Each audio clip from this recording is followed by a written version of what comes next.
Hold her hands. A thief must not escape. Musa twisted Ease's arms behind her as 47 food vouchers spilled from her torn canvas bag and scattered across the polished floor. The crowd gasped. Ease stared at the vouchers as if they were snakes. I have never seen those papers before. Ronka Balagan stepped forward in her ruby-red dress and crushed Easy's last plate of jollof rice beneath her heel. Look at you. You came here smelling of smoke and poverty, then decided to steal food meant for hungry people. Laughter broke from the suppliers standing nearby. Beside Ease, an old man in a faded brown caftan struggled to rise. She gave me that food, he said. It was her last meal. Ronka turned on him. And who asked the beggar to speak? A security guard shoved the old man backwards. Ease tore one arm free and threw herself between them. Do not touch him. Nobody in that hall knew the man she was protecting was the father of the company's CEO. And before that day ended, every person laughing at her would wish they had kept their mouths shut.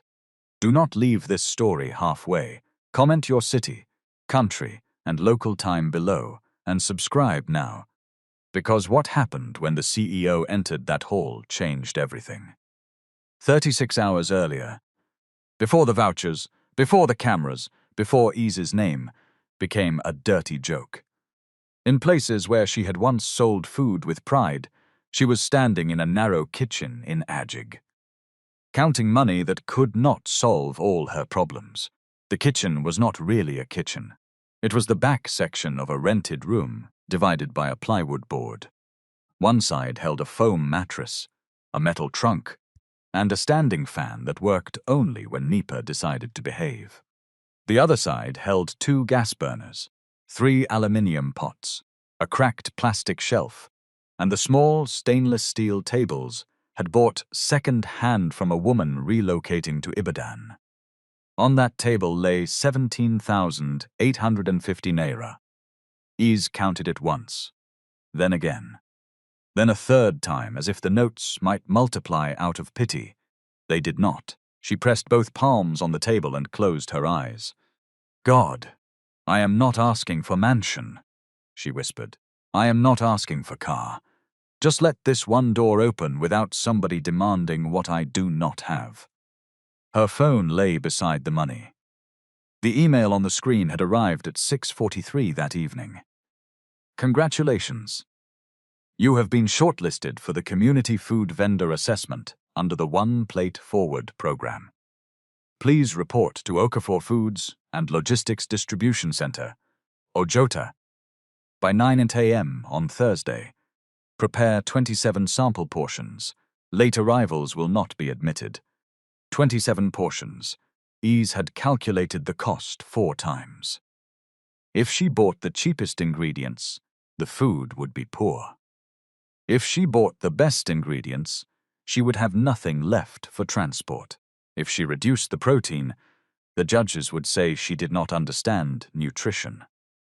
If she borrowed money, the lender near the bus stop would add interest before sunset. So she made a decision that frightened her. She would spend almost everything.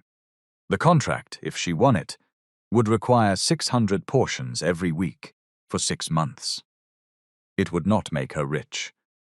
It would do something better. It would give her predictable income. It would allow her to rent a proper kitchen with running water. It would stop landlords from looking at her food trays as if she was carrying smoke and trouble into their compound. She picked up the money and separated it into small piles. 5,200 for rice and beans. 3,600 for tomatoes, pepper, onions, and vegetables. 3,800 for oil and spices. 2,100 for eggs and crayfish. 1,600 for paper packs, labels, and transport nylon. 1,550 for gas and transport. Nothing for breakfast, nothing for lunch, nothing for mistakes. Ease laughed once, but there was no joy inside it. See budgeting, she said to herself. Even suffering has spreadsheet. She tied the money into the corner of a handkerchief, pushed her feet into worn sandals, and left for the night market before prices could rise again in the morning. Ajegi was still awake. Danfo horns fought with generators. A woman selling roasted corn shouted over a bus conductor. Two mechanics argued beside a gutter, as if the fate of Nigeria depended on one missing spanner. Smoke curled above the roadside stalls, carrying the smell of suya, engine oil, ripe plantain, and rain that had not yet fallen. Is moved quickly. At every stall, she checked before she paid. She turned tomatoes in her palm to test their firmness. She smelled the rice bag. She rejected a bottle of oil because the seal had lifted. She asked for the date on the egg crate. When the vegetable seller tried to push bruised carrots into the bottom of the nylon, Is removed them, one by one. "My sister, leave small thing for me now," the seller complained. "I am leaving profit for you," Is replied. "I am not leaving spoiled carrot for my customer." The seller squeezed her face, then replaced the vegetables. By 9:18 p.m., Is was back in her room. She washed every surface twice. She covered her hair. She labeled 2 bowls for raw ingredients and 2 for cooked food. She placed a handwritten sheet on the wall, showing preparation time, holding temperature and allergens. Nobody had taught her to do these things in any expensive school. She learned them after a woman once collapsed at a factory canteen where Is worked. The food contained groundnut powder, but nobody had written it down. The woman survived, the shame remained. From that day, Is promised herself that poverty would never be an excuse for careless food. At 10:07 p.m., she began the moi moi. At 11:32 p.m., she blended the pepper.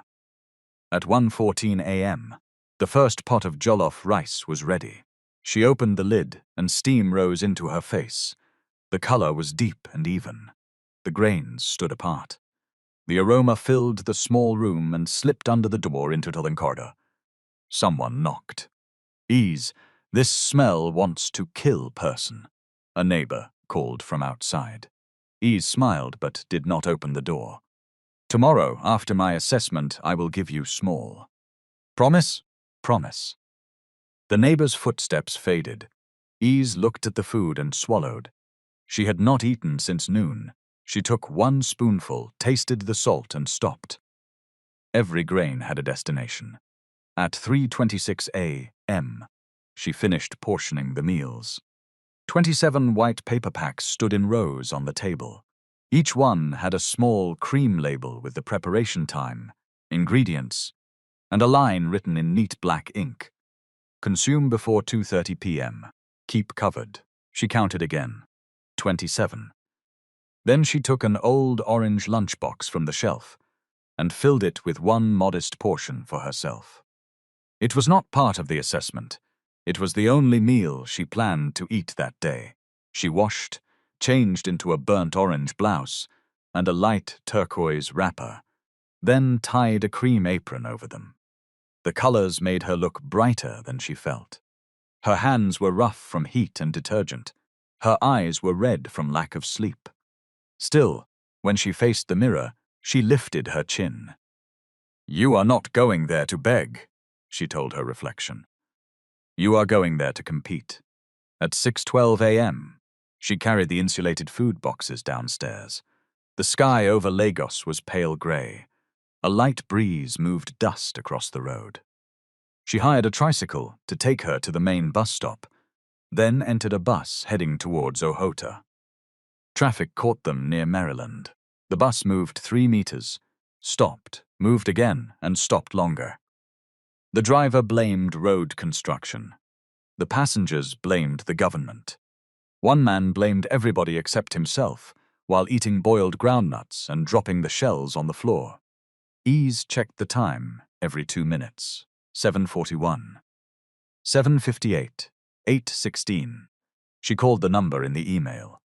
Nobody answered. At 8:29, rain began. It fell hard and sudden, drumming on the bus roof, turning the road edges brown. Water entered through a broken window and splashed one of Ease's insulated boxes. She pulled it closer and covered it with her wrapper. A woman beside her looked at the food boxes. "Are you going for party? Assessment? Which company?" "Okafor Foods." The woman gave a low whistle. "Big people." Ease nodded. "Big people still eat food?" "Yes," the woman said, "but sometimes they forget who cooks it." The bus finally reached Ojota at 8:43. Ease climbed down with both boxes, nearly slipped in the mud, and walked the last stretch under the rain because no tricycle wanted to carry the bulky load. She reached the distribution center gate at 8:56 a.m., 4 minutes early. The guard at the gate looked at her damp wrapper and the food boxes. "Vedant assessment?" "Yes, sir." "Name?" "Ease Adebayo." He checked a printed list and pointed towards the inner yard. "Go straight." "Registration table is beside the blue canopy." Ease thanked him and entered. The compound was larger than she expected. Delivery trucks stood in neat lines near the warehouse. A temporary canopy had been set up in the center, with white tables for the food vendors and a branded backdrop that read, "One plate, Ford. Feeding with dignity." Ease slowed when she saw it. Feeding with dignity. The words were printed in gold. Around her, vendors arrived with assistants, matching uniforms, stainless steel warmers, and printed banners. One company brought a refrigerated van. Another vendor had 3 workers arranging decorated trays, as if they were preparing for a wedding reception. Ease looked down at her 2 insulated boxes. For 1 second, her courage shook. Then she remembered the labels on her packs. She remembered the clean water she had boiled when the tap ran brown. She remembered that good food did not become bad because it arrived without a van. At the registration table, an employee scanned her invitation and gave her number 23. "Set up at the far end," the employee said. "Do not serve anybody until the panel arrives." Ease nodded. She carried her boxes past the other vendors. Some glanced at her. One man looked at her small table and smiled in a way that was not friendly. "Madam, did you come for community donation?" he asked. "No, assessment." He looked at her apron, then at his own embroidered chef jacket. "Okay, everybody has dream." Ease did not answer. She opened her boxes, checked the temperature, and arranged the 27 samples in 3 rows. She placed a small, handwritten card in front of them. "Jollof rice. Moi moi, steamed vegetables. Contains egg and crayfish. No groundnut." At 9:21 a.m., no panel had arrived. At 9:47, still no panel. By 10:13, the sun had returned with full anger. The wet ground steamed. Staff rushed in and out of the warehouse. A media crew tested lights near the branded wall. An employee told the vendors to keep waiting because the chief operating officer was in a meeting. Ease checked her food temperature again. She had planned for delay, but not endless delay.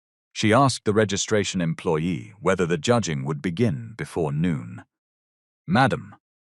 "Relax," the woman replied without looking up. "You people always think your own matter is the only matter." "I am asking because of food safety." The woman finally looked at her. "Are you teaching us our work?" "No, I only need to know whether to move the samples into the cooling room. There is no space for outside vendors in our cooling room.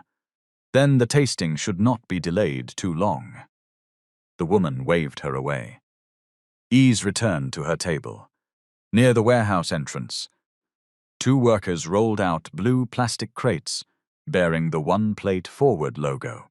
They loaded the crates into a black delivery truck with no charity markings. Ease watched one crate tilt. Through the gap, she saw sealed packs of rice, cooking oil, and canned fish.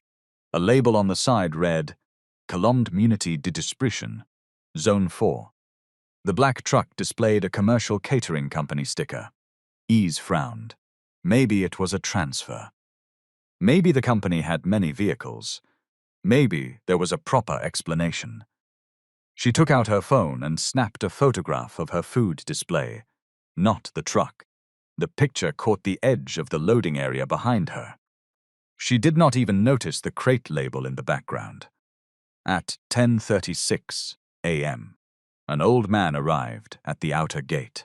He wore a faded brown caftan that had been washed so many times the cloth had lost its original color. His cream cap was soft at the edges. His leather slippers were old but clean. He walked with a cane, not because he could not walk, but because his left leg still became weak when he was tired. The guard at the gate looked him over. "Where are you going, Baba?" "One plate forward collection point." The guard pointed towards a side shed where a queue of older people waited. "Go there." The old man joined the line. His name was Chief Bode Okafor. 29 years earlier, he had founded Okafor Foods with one delivery van, a rented warehouse, and money borrowed against land his late wife inherited. He built the company by supplying rice and beans to small schools, hospitals, and factory canteens. He knew what spoiled grain smelled like. He knew how many bags could fit inside a Bedford truck without overloading the axle. He knew the difference between profit and theft. 3 years earlier, after a mild stroke, he stepped away from daily management. His son Tayo became chief executive. Chief Bode remained a non-executive founder with special inspection rights written into the company's articles. Most people in the company had never met him. Ronke Balogun joined after his retirement. Many younger staff knew his name only from a bronze plaque in the main office.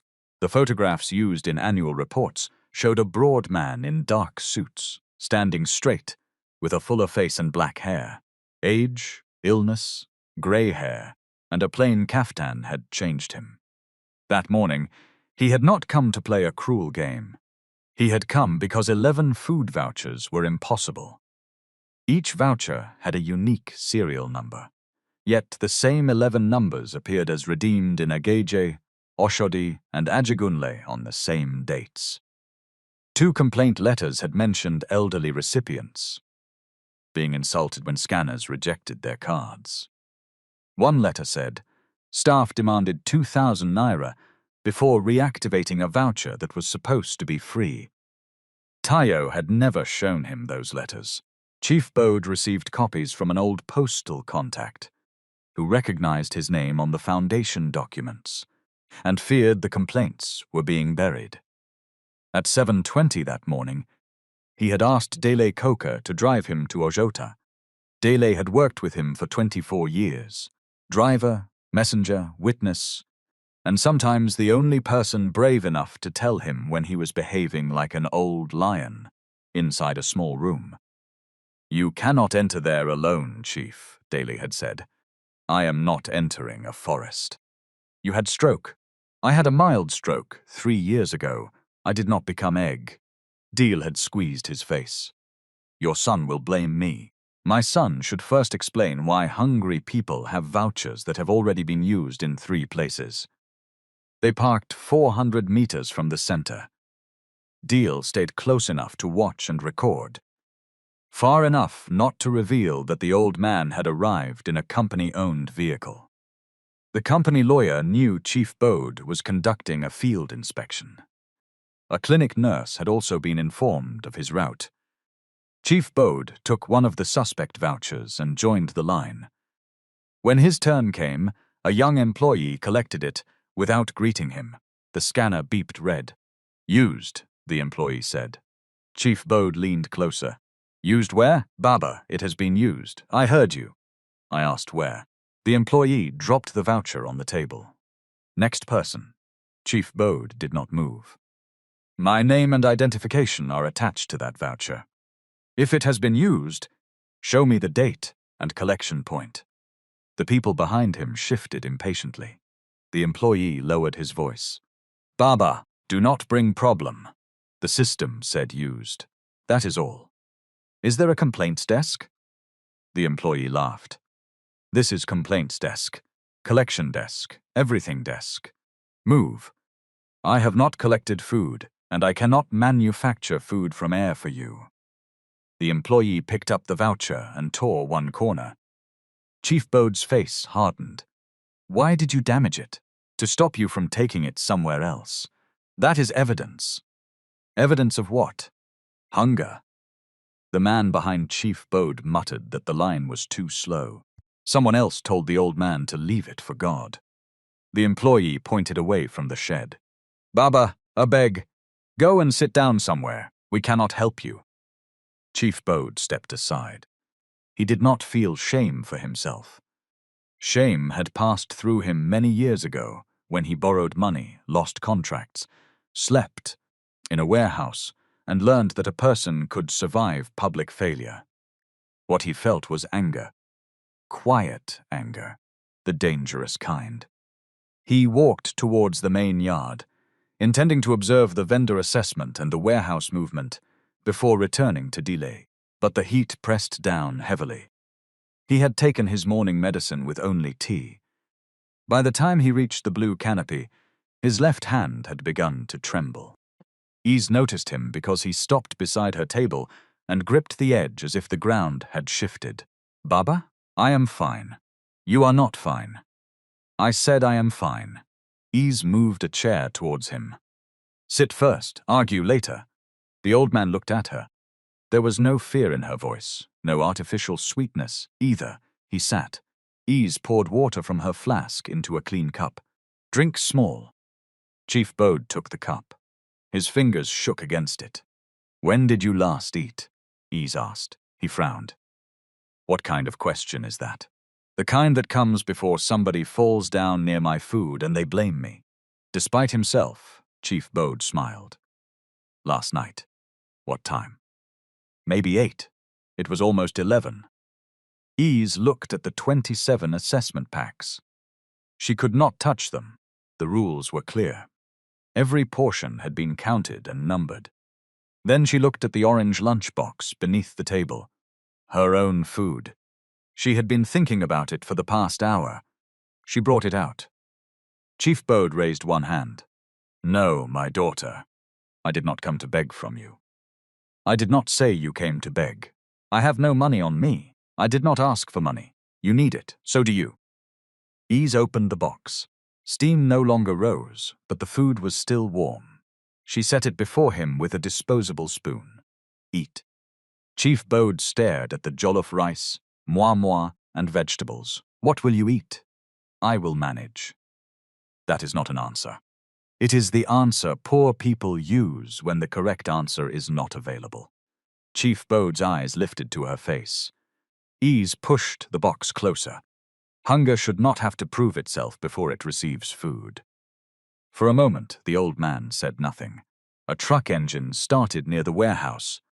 Staff shouted instructions. The media crew tested music through a speaker. Around them, the compound moved as if nothing important was happening. But something had shifted. Chief Bode ate the first spoonful slowly. He tasted smoke, tomato, thyme, and care. Not expensive care, not decorative care. The kind that pays attention. He noticed the label on the lunchbox. Prepared 3:32 a.m. Contains egg and crayfish. Consume before 2:30 p.m. You label your own food, he asked. I label everything. If somebody has allergy, neat packaging will not save the person. Who taught you? Mistake. He waited. Eze did not explain further. Some lessons did not need to be displayed like certificates. Chief Bode ate another spoonful. This moi is good. Good enough for 600 portions every week? He looked at the numbered packs. You are here for the vendor contract. Yes, and you gave your own meal to a stranger. You were shaking. You do not know me. Must I know you before your body deserves food? Chief Bode lowered his eyes. Before he could answer, a sharp voice cut across the canopy. What is this? Ronk Balagan stood 10 meters away. Even in the heat, she looked untouched. Her ruby-red dress held its shape perfectly. Her heels struck the concrete with controlled anger. A gold bracelet flashed at her wrist. 2 employees followed her, carrying a tablet and a folder. Every vendor became alert. Ronke was the chief operating officer. She controlled contracts, distribution schedules, vendor approvals, and the one-plate forward program. People said she could freeze a payment with 1 email and restore it only after a person learned how to kneel without touching the floor. She looked at Chief Bode, then at Ease, then at the branded backdrop behind them. Who allowed that man inside the assessment area? The registration employee hurried forward. Ma, he came from the collection side. We were about to remove him. Ease stood. He was weak. Ronke's eyes moved over E's damp wrapper, her small table, and her handwritten food card. Which vendor are you? Number 23, Ease Adebayo. Ronke checked the tablet held by her assistant. You are not here to run a roadside charity. I gave him my own meal, Ma. The samples are complete. Ronke's mouth tightened. Look around you. Cameras are arriving. Partners are arriving. This is a professional corporate assessment, not under-bridge feeding. You think people want to see one ragged old man bending over food in our media area? Chief Bode put down the spoon. The program behind you says feeding with dignity. Ronke turned towards him with slow disbelief. And the beggar can read. Ease's face changed. Ma, he is an elder. Ronke looked back at her. Do not correct me. I am not correcting you. I am only saying there is no need to insult him. The air under the canopy became still. One vendor pretended to rearrange napkins. Another looked away. Nobody wanted Ronke's anger to remember their face. Ronke stepped closer. You people are becoming too bold in this, Lagos. Because you cooked 1 pot of rice in a face-me-I-face-you kitchen, you think you have entered the same room with executives. Ease's fingers tightened around the edge of her apron. I came because your company invited me. We invited a vendor, not a woman who carries hunger and confusion everywhere she goes. Chief Bode watched Ease carefully. She could have apologized. She could have moved away from him. She could have said the old man disturbed her. A contract was standing in front of her, wearing red and waiting for submission. Ease swallowed. Then she said, If kindness disqualifies me, write it clearly on the form. A small sound escaped from someone nearby, half gasp, half warning. Ronke's expression became cold. What did you say? I said, if feeding a hungry elder is against the assessment rules, write it as the reason you are removing me. Do not call it lack of professionalism. Ronke stared at her for 3 seconds. Then she smiled. It was not a warm smile. It was the smile of somebody who had just chosen where to bury a problem. Number 23 is disqualified, she said. E's lips parted. Ma, pack your small food and leave. The panel has not tasted it. They will survive. I spent everything I had to prepare those portions. Ronke looked at the table. Then let this teach you not to invest above your level. The words landed harder than a slap. Ease's eyes burned, but she did not cry. Not there. Ronke turned to the registration employee. Mark her as unsuitable. Conduct issue. Yes, Ma. Chief Bode rose slowly. You are disqualifying her because she fed me? Ronke gave him a dismissive glance. I am disqualifying her because she does not understand boundaries. Whose boundaries? My company's. For the first time, something almost like amusement passed through Chief Bode's face. Your company? Ronke did not notice the weight in his question. She was already looking towards the warehouse, where the black truck carrying blue charity crates had begun to move. Ease followed her gaze. Ma, those boxes say Adjay Zone 4, Ease said. Why are they entering a commercial catering truck? Ronke stopped. The employees beside her also stopped. Chief Bode walked towards the truck. One blue crate had not been closed properly. A paper dispatch label fluttered against its side. Ronka turned back to Ease. What concern is that to you? I only asked because the One Plate Forward logo is on them. You only ask too many questions. If they are community supplies, enough. Ronka's voice cracked across the yard. The black truck drove towards the gate. Chief Bode bent as if adjusting his slipper. While doing so, he picked up a torn, duplicate dispatch label that had fallen near the wheel track. He folded it once and slipped it inside his caftan. Ronka saw the movement. Her eyes narrowed. She looked at Chief Bode again, this time with suspicion rather than disgust. Then she glanced at Musa Bello, the broad-shouldered security chief, standing near the warehouse door. Musa understood signals. He had survived 6 years under Ronki by learning when a look was an instruction. Ronki spoke softly to him as Ease began closing her food boxes. Find out who that old man is. Musa nodded. And make sure this food seller never returns here with questions. Musa's eyes shifted to Ease's canvas bag beneath the table. Yes, Ma. Ease packed slowly because her hands would not obey her. Each paper box felt heavier than when she carried it through the rain. 27 portions. 27 careful labels. 27 small proofs that she had not come to beg. Now they looked like evidence of foolish hope. The vendor in the embroidered chef jacket walked past her table. He did not laugh this time, but he did not meet her eyes either. That hurt more. Chief Bode remained beside her. My daughter, do not throw the food away. I will not. You can sell it. Where? Outside their gate. So they can say I came to disturb customers? Then give it to people. Ease closed the first insulated box harder than necessary. I did not cook 27 portions so rich people can reject me and call it charity when poor people eat the leftovers.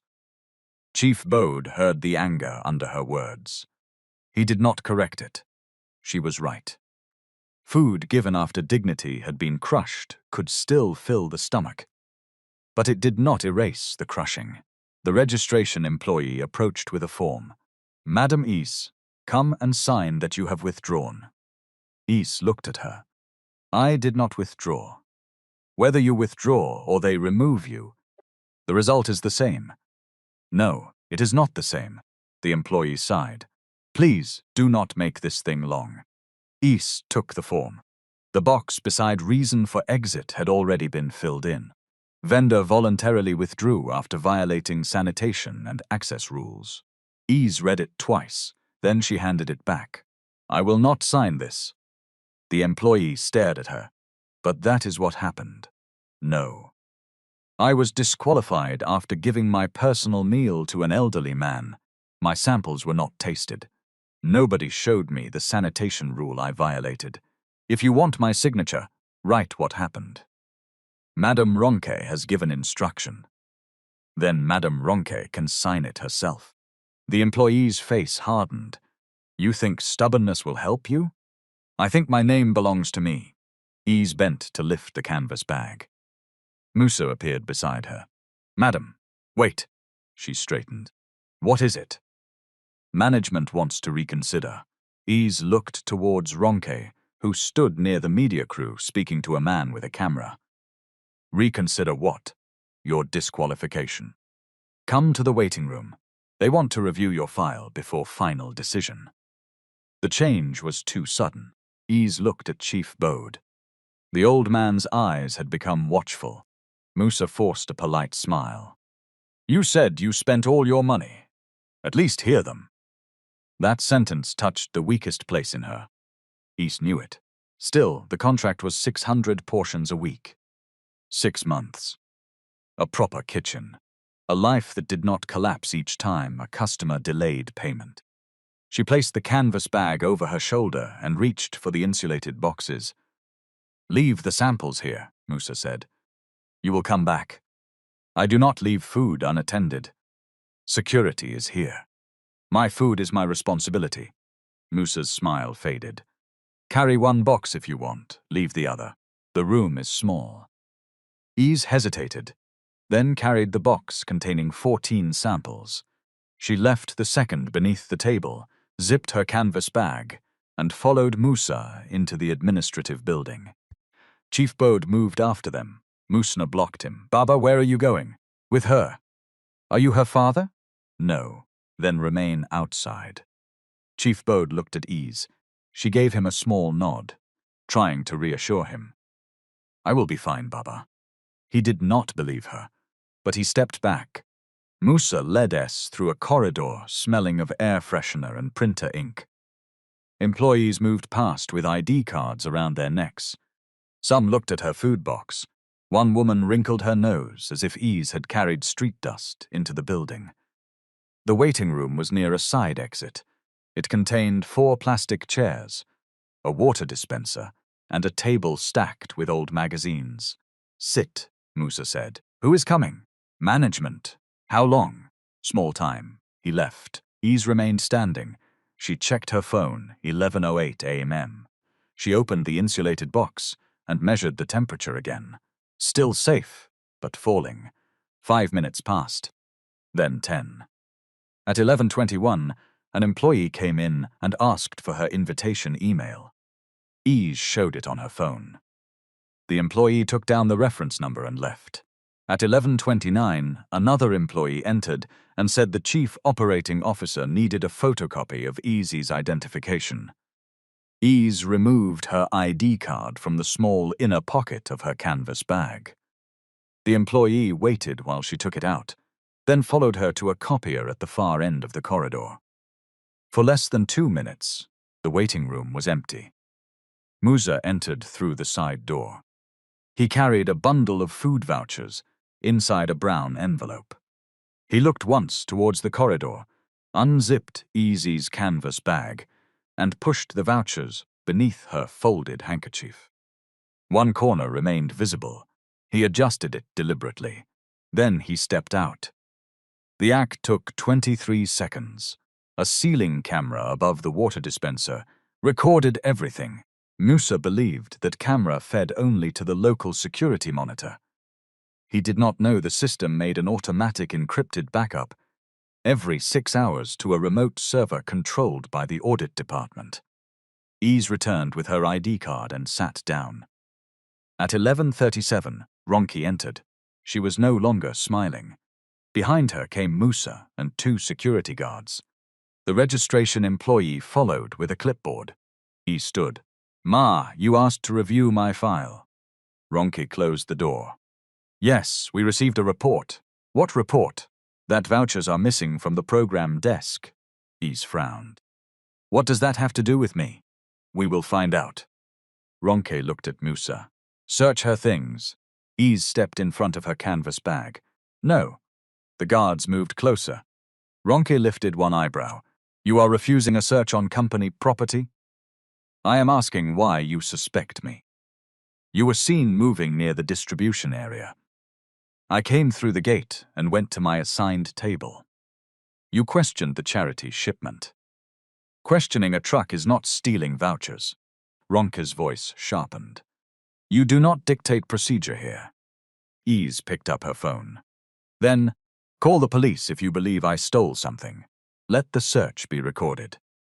For the first time, Ronki's confidence flickered, only for a second. Then she reached forward and slapped the phone from Easy's hand. It hit the floor and slid beneath a chair. "Poor people have become too dramatic," Ronki said. "Every instruction is oppression. Every consequence is wickedness." Ease stared at the phone. The room was silent. Then she looked at Ronki. "Do not touch my property again." Musa grabbed Ease's shoulder. "Mind how you speak." Ease pulled away. "I said, call the police." Ronki opened the door.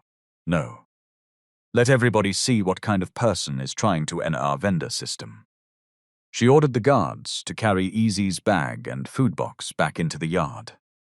Ease followed because they had her belongings. By the time they reached the canopy, the panel had arrived. Employees, vendors, media staff, and community representatives were gathered near the branded backdrop. Ronke walked into the center of them, as if she was stepping onto a stage built for her. "Ladies and gentlemen," she announced, "we have an unfortunate security matter." Ease stopped. Her stomach turned cold. Ronke pointed at her. "This applicant was found loitering near controlled program materials. Several food vouchers are missing." Easy's voice rose. "That is a lie. You kept me inside a waiting room." Musa placed the canvas bag on a white table. Ronke addressed the crowd. "We will conduct a transparent search." "Transparent?" Ease said. "You refused to call the police. You slapped my phone away." A few people lifted their phones to record. Ronke's eyes flashed, but the cameras had already given her another idea. "Good," she said. "Record it. Let nobody say we hid anything." Musa unzipped the bag. He removed Ease's handkerchief. Then the vouchers appeared, 47 of them. Their blue edges caught the light. The crowd gasped. Ease stopped breathing. For one frozen moment, every sound in the yard disappeared. The generator hum, the truck engines, the voices. Even the rainwater dripping from the canopy seemed to hold itself in the air. Ease looked at the papers, then at Musa, then at Ronke. No. Musa pulled the vouchers out and spread them on the table. Ronke folded her arms. "Still no? I have never seen those papers before, of course. You put them there." A murmur moved through the vendors. Ronke laughed. "Listen to this roadside cook. She enters a corporate center with stolen charity vouchers, and now she is accusing a chief operating officer." Ease reached towards the vouchers. Musa caught both her wrists. "Do not touch evidence." "Evidence," Ease cried. "You are the one who brought me inside." Ronke stepped closer.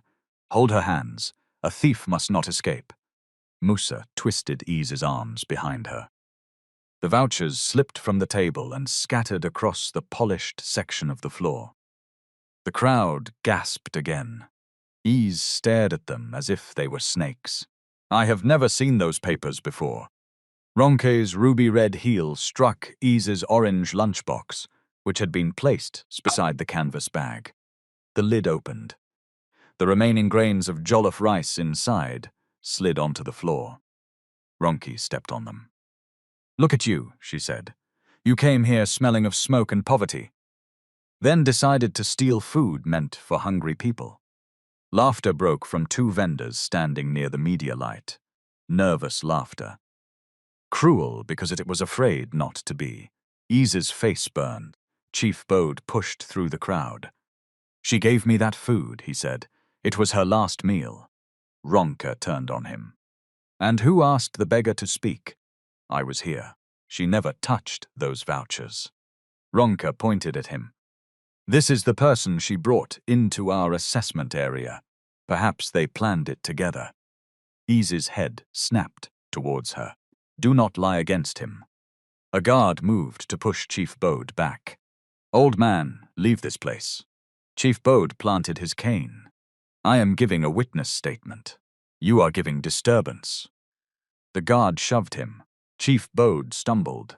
Ease tore one arm free from Musa and threw herself between them. "Do not touch him." Her shoulder struck the guard's chest. The crowd drew back. Ronke pointed at Ease as if she had just proven everything.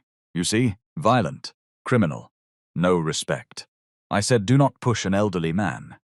He is not your father. Must he be my father before he deserves respect?" Ronke's face hardened. "To people like you, every dirty stranger is family because poverty has no boundary." Ease stared at her. The insult cut deep, but her voice came out steady. "You are standing under a sign that says dignity." Ronke glanced at the branded backdrop. Then she looked at the cameras. "Remove her." Musa tightened his grip again. Chief Bode's voice changed. "Release her." It was no longer the voice of a tired old man. It was low, controlled, used to being obeyed. Several people turned. Ronke did not understand what she heard. "You have no authority here," she said. Chief Bode looked at her for a long second. "Is that so?" "Yes. If you are hungry, go to the public collection shed." If your voucher failed, take it up with the system. Do not attach yourself to this woman and disturb our event. The system tore my voucher. Then perhaps it was fake. It carried a valid serial number. Ronke's eyes moved to him sharply. How would you know? Because I read it before your employee damaged it. Ronke looked at Musa. That old man was asking the wrong questions. Too many wrong questions.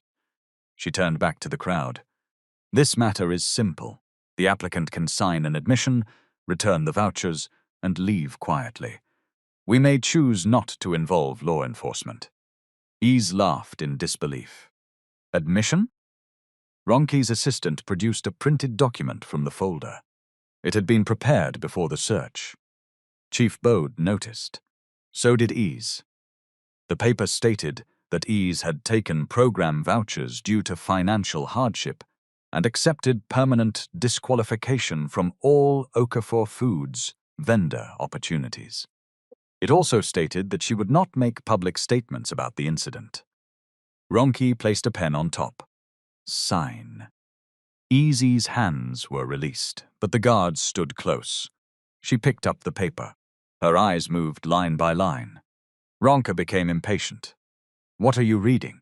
The words will not change because you are looking at them. Ease kept reading. There was no list of voucher serial numbers, no time of search, no name of the person who reported them missing, no record of who handled the bag, no mention that the bag had been left in a room controlled by company staff. Ease raised her head.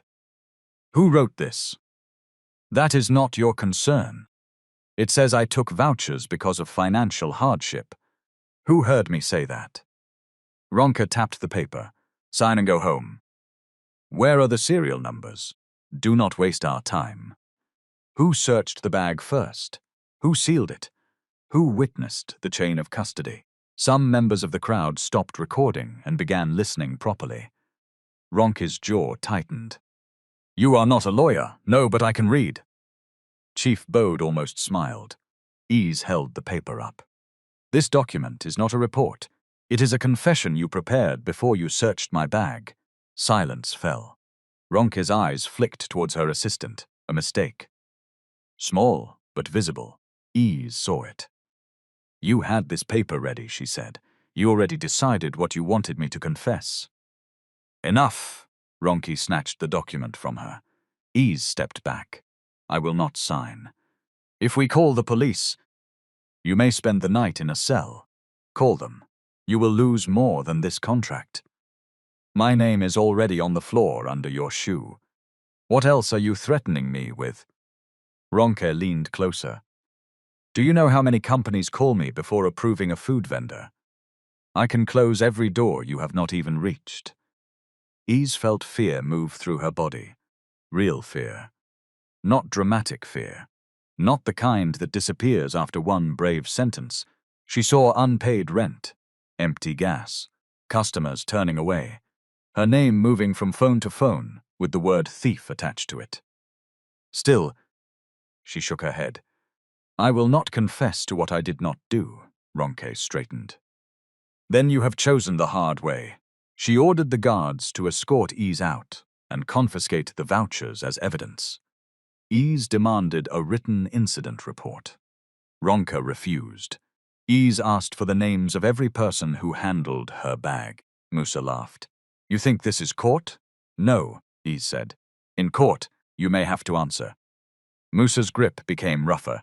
Chief Bode moved beside Ease. I am leaving with her. Ronke gave him a cold look. Both of you should go. You have turned this place into a village square. Deal had already seen enough. From outside the main yard, he recorded the black truck leaving. He photographed its number plate. He noted the time, 11:52 a.m. He sent one message to the company lawyer. Preserve all CCTV and access logs for Ojota Center from 8 a.m. today. Founder inspection. Possible interference with evidence. The lawyer replied, within 3 minutes. Acknowledged. Preservation notice being issued to audit server and external backup provider. Deal moved closer to the gate as the guards pushed Ease and Chief Bode out. Ease's insulated boxes were placed on the wet pavement beside her. One lid had opened. 2 sample packs had fallen and split. A guard threw her canvas bag on top. "Carry your things and disappear." Ease bent to pick up the food. Her hands shook now. She had held herself together, under the cameras, under Ronke's insults, under Musa's grip. Outside the gate, there was no audience to fight. The tears came. Quietly at first. Then with the full weight of everything she had spent. She crouched beside the scattered packs, trying to rescue food from rainwater. The cream labels peeled away from the boxes. Red oil ran across the pavement like a wound. Chief Bode stood over her. "My daughter." Ease wiped her face with the back of her hand. "Please, Baba. Go. They may come outside again. I will not leave you here. You do not know me. You fed me. That does not make you responsible for my life." "No, but what I witnessed makes me responsible for the truth." Ease looked at him. He reached into his caftan and removed the torn dispatch label. The paper showed the 1-plate forward code, Age Zone 4, 312 household packs, and a commercial customer reference beneath it. Ease stared. "You picked that from the ground?" "Yes. They saw you." "Yes, that is why they turned on me. Partly." "Who are you?" Chief Bode folded the label again. "Today, I am a man whose food voucher was rejected." Ease's expression changed. "That is not an answer. It is the answer I can give you now." She stood slowly. "You sound like them." "Like who?" "People who know more than they are saying and expect poor people to trust them." The words struck him. He could not deny them. Before he could respond, Dealey approached, holding an umbrella. He stopped at a respectful distance. "Chief, we should go." Ease's eyes moved from Dealey to the old man. "Chief?" Dealey answered quickly. "Chief is a common title." Ease looked at both of them. Dale's shoes were polished. The umbrella was high quality. A dark vehicle waited down the road. Something did not fit. Chief Bode spoke before she could ask more. "Give me your phone number." Ease laughed bitterly. "So you can call and tell me to forgive them. So I can make sure you receive a copy of whatever record exists from today." "Can you do that?" "I can try." She studied him. Then she shook her head. "No, I do not know you." Chief Bode accepted the refusal. Fair. Ease gathered her boxes. Deal moved to help. She pulled them away. "I can carry my things." "My sister, it is not an insult to accept help. Today, everybody has been helping me into trouble." Dealey lowered his hands. Ease balanced the boxes and walked towards the bus stop. Chief Bode watched her go. When she disappeared into the crowd, he entered the vehicle with Dealey. The moment the door closed, Deal turned to him. "You should have told her." "Told her what?" "That the company carrying my name framed her while I stood there gathering evidence." "You could have stopped them, yes." Chief Ford's answer was quiet. Deal waited. The old man looked through the window at the road where Ease had walked away. "If I revealed myself inside that yard, Ronke would apologize, blame Musa, and burn the rest before sunset. We would save one woman and lose the truth about thousands of meals. And if that one woman cannot survive until your truth is ready." Chief Bode closed his eyes. That question followed him all the way to Ikasia. Ease reached Agi after 2 p.m. The bus conductor charged extra for the food boxes. One passenger recognized her from a short video already circulating on WhatsApp. The clip began after the vouchers were found. It did not show Musa leading her into the waiting room. It did not show Ronke's prepared confession. It showed only Ease shouting, Chief Bode speaking, and the guards restraining her. The caption read Food. Vendenda. Caught stealing charity vakuchas at Okafor Foods. The passenger watched the clip twice, then looked at Ease. She turned her face towards the window. By 3:17 p.m., 3 customers had cancelled weekend orders. At 4:02, the owner of the rented kitchen space called. I heard there is problem. There is no problem with my food. They said you stole from a charity program. They planted vouchers in my bag. The owner went silent. Ease, I do not want police coming here. No police has called me. Still, until this thing clears, do not cook from the shared kitchen. That kitchen fee is paid until month end. I will refund balance when I can. When you can. The call ended. At 5:26, E's landlord knocked on her door. He did not enter. He stood in the corridor and spoke loudly enough for neighbors to hear. I do not keep criminals in my house. I am not a criminal. Then solve your matter quickly. I have 7 days before rent balance is due. I am only advising you. Police should not seal my property. No police is looking for me. Today, no police. Tomorrow, who knows? He left. Ease closed the door and leaned against it. The room still smelled of jollof rice. On the table sat 3 damaged sample packs she had managed to save. She opened one. The rice was cold. Oil had soaked through the paper. She lifted a spoon, but her throat closed. That was the first moment she regretted giving away her lunch. Not because the old man did not deserve it. Because hunger made humiliation heavier. She sat on the floor beside the stainless steel table and cried until the light outside faded. Across Lagos, Ronke was doing damage control. She instructed the media assistant to circulate only the edited video. She told the registration employee to enter suspected theft and violent misconduct into Ease's vendor profile. She emailed 3 partner organizations warning them not to engage Ease pending investigation. Then she called Seyi Daniels. Seyi was the internal auditor responsible for program controls.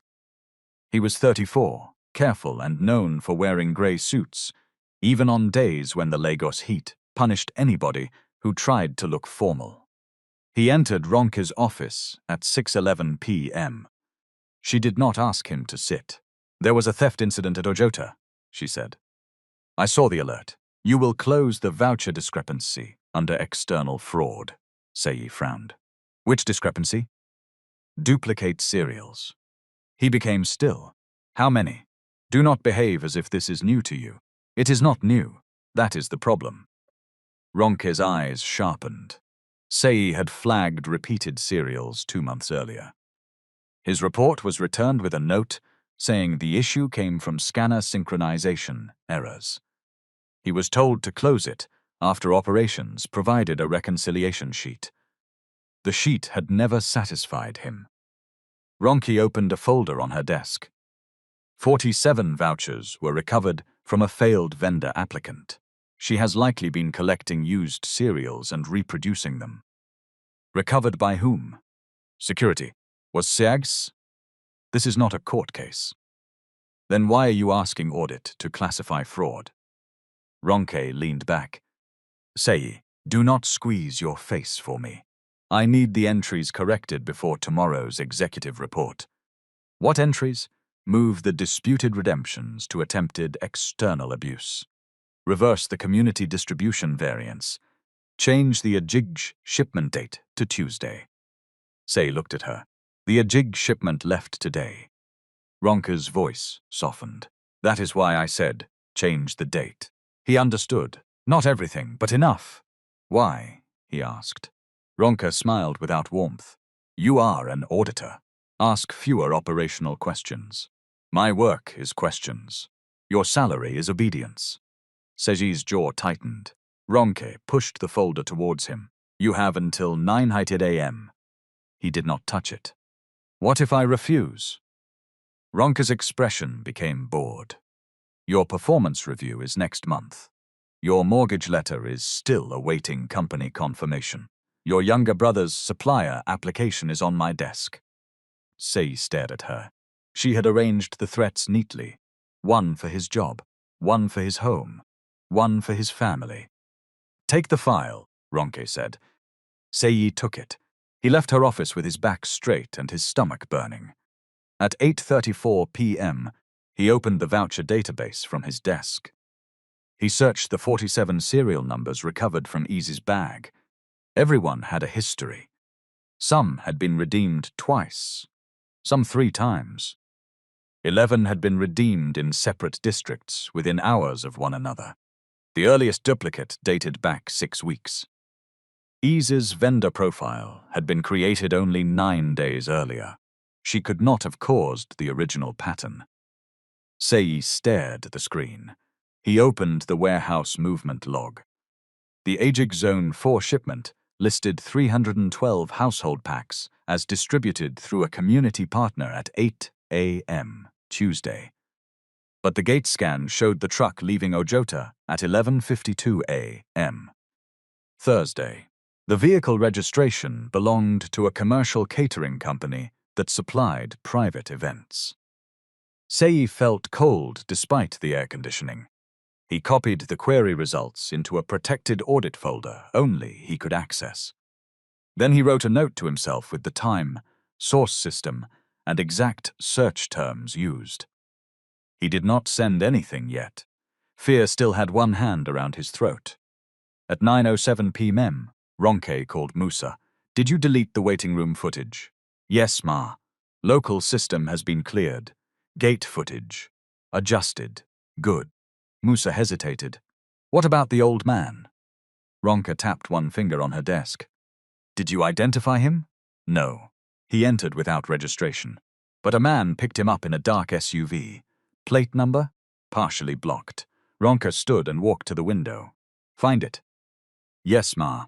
And make sure the woman's name enters the shared vendor warning list tonight." Musa exhaled. "Ma, she may go to police." "With what proof?" The crowd saw vouchers inside her bag. Ronke ended the call. She believed the matter was finished. At 10:14 p.m., Chief Bode sat in his study at home, the torn dispatch label beneath a reading lamp. Deal had printed photographs of the black truck, the blue crates, and the gate time. The company lawyer had confirmed that a preservation notice was active. Nobody at operations had been informed of the external backup request. Chief Bode called Tayo. His son answered on the 4th ring. "Papa, hope no problem. There is problem." Tayo's voice became alert. "Are you feeling unwell?" "My body is not the problem." "Then what happened?"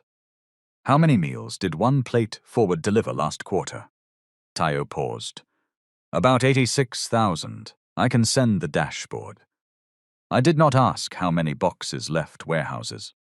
I asked how many meals reached people. The program reports beneficiary confirmations." "Who confirms?" "Our operations team and partner organizations." "Who receives complaints?" "Customer relations." "Who does customer relations report to?" Another pause. "Operations." Chief Bode leaned back. "So a complaint against operations returns to operations." "Papa, what is this about?" 11 vouchers were used in 3 locations. That may be a system error. That sentence is how theft learns to sleep comfortably. Tayo sighed. "Send me the serial numbers." "I will." "Where did you get them?" Chief Bode looked at the torn label. "From people your reports do not allow you to hear." "Papa, please do not go around company sites without telling me."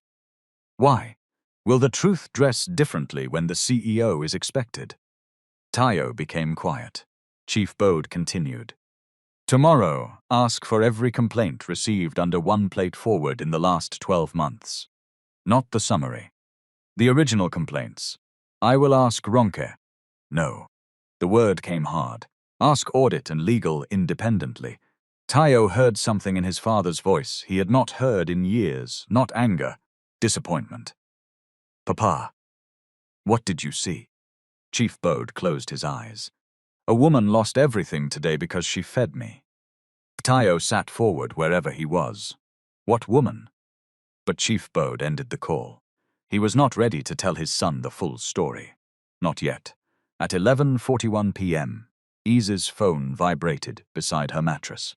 A message from an unknown number appeared. I have the full list of voucher serials from today. Do not delete your photographs. Keep every receipt. Do not sign anything from Okafor Foods. Ease sat up. She read it twice, then typed, "Who is this?" No response came. She called the number. It was switched off. Ease looked towards her stainless steel table, where her market receipts lay beneath a bowl. Keep every receipt. She stood. One by one, she gathered them. The rice receipt, the vegetable receipt, the packaging receipt, the transport transfer confirmation. She opened the photographs from the assessment. The first showed her 27 spat arranged under the canopy at 9:08 a.m. The second showed the temperature reading. The third showed the labels. In the background of the third photograph, the black truck was being loaded. Ease zoomed in. A blue crate stood open. The dispatch label was visible but blurred. She moved to the next image. There, a corner of paper in Musa's hand. Blue-edged vouchers. The timestamp read 10:54 a.m. That was before she entered the waiting room. Ease's breathing changed. She enlarged the image until the pixels broke apart. The serial number on the top voucher was not fully clear, but the last 6 digits could be read. 492731. She remembered that number. 6 weeks earlier, a food seller from Agag had sent her a picture of a rejected one-plate forward voucher, asking whether Ease knew where it could be used. The woman said the scanner claimed it had already been redeemed. Ease had not known the answer, but she had not deleted the message. She searched her chat history. The photograph appeared. Serial ending 492731. The same number. Ease sat very still. The vouchers found in her bag had existed before she entered Okafor Foods, and now she had a thread connecting them. It was small, not enough to clear her name. But it was not nothing. For the first time since leaving Ojota, Ease felt something other than shame. She felt anger becoming direction. At 12:03 a.m., she opened a notebook and wrote one sentence across the top of a blank page. I will not disappear. By 7:15 the next morning, Ease had turned her small room into an evidence table. Receipts lay in one row, photographs in another. She wrote times beside each event while memory was still fresh. She listed the names she knew: Ronke Balogun, Musa Bello, Seyi Daniels, whose name appeared on the audit section of the vendor pack. She described the registration employee without guessing her name. She wrote the words on the confession document as accurately as she could remember them. At the bottom of the page, she added something that made her hand pause.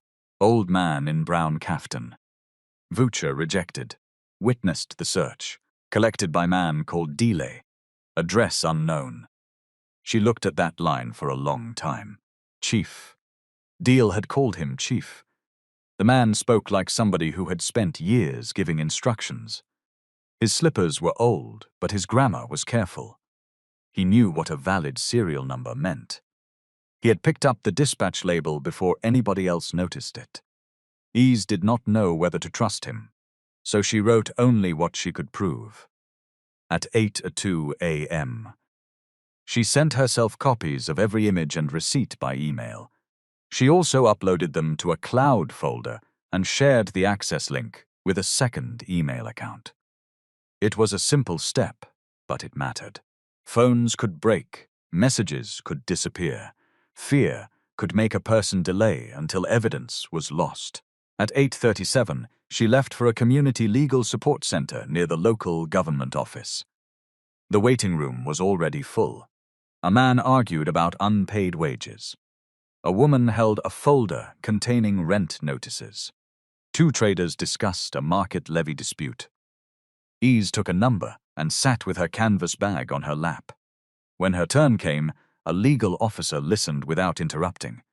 Ease expected sympathy.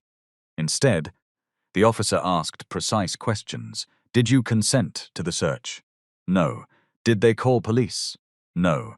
Did they issue an inventory of what was taken? No. Did anybody else handle your bag while it was outside your control? Yes. Security kept me in a waiting room. They sent me to make a photocopy. My bag remained there. Do you know whether cameras were present? There was one above the water dispenser. The officer stopped writing. That is important. They may delete it. They may. But deletion after a dispute can also matter, especially if a preservation request is made quickly. Ease leaned forward. What should I do? First, do not contact the accused staff emotionally. Do not threaten them. Do not post every detail online. Second, send a formal written demand for the incident report, the voucher inventory, the relevant CCTV, and the basis for your blacklist. Third, preserve your own records. Fourth, if they offer money, do not sign anything without reading it and obtaining advice. Ease gave a bitter smile. They already offered me a confession. Good that you refused. I was afraid. Being afraid does not make your refusal smaller. The officer helped her prepare a 2-page letter.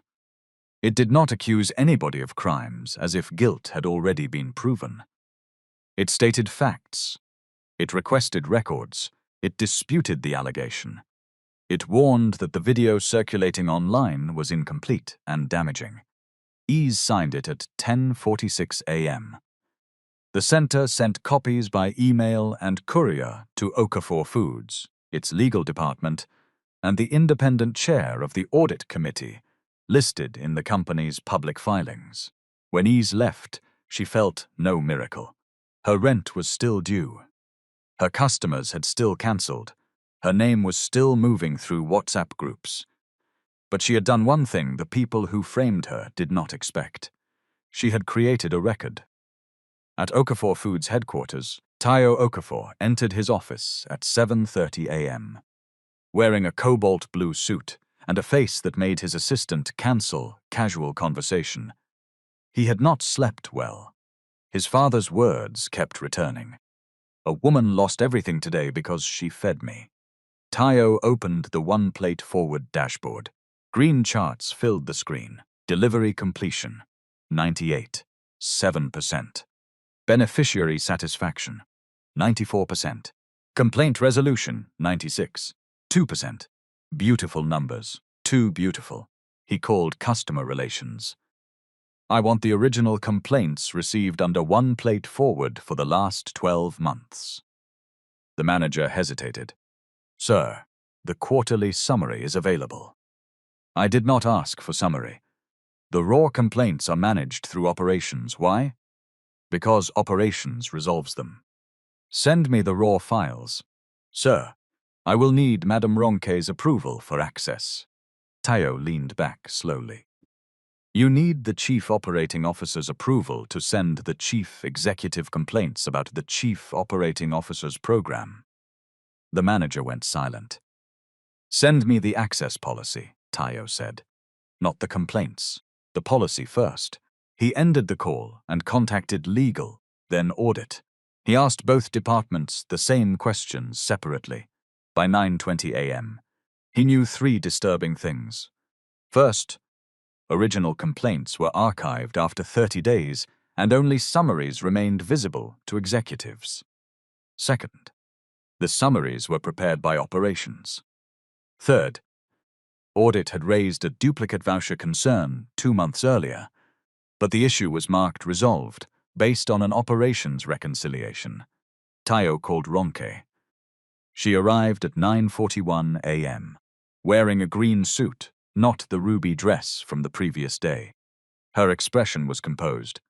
Hope no problem, Tayo. He did not invite her to sit. What happened at Ojota yesterday? A vendor applicant was caught with stolen charity vouchers. Name?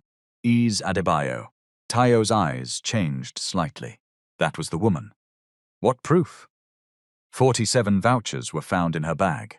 There are videos. Full video? Ronque folded her hands. Security footage was corrupted during an equipment reset. Convenient. Her head tilted. Are you accusing me? I am asking.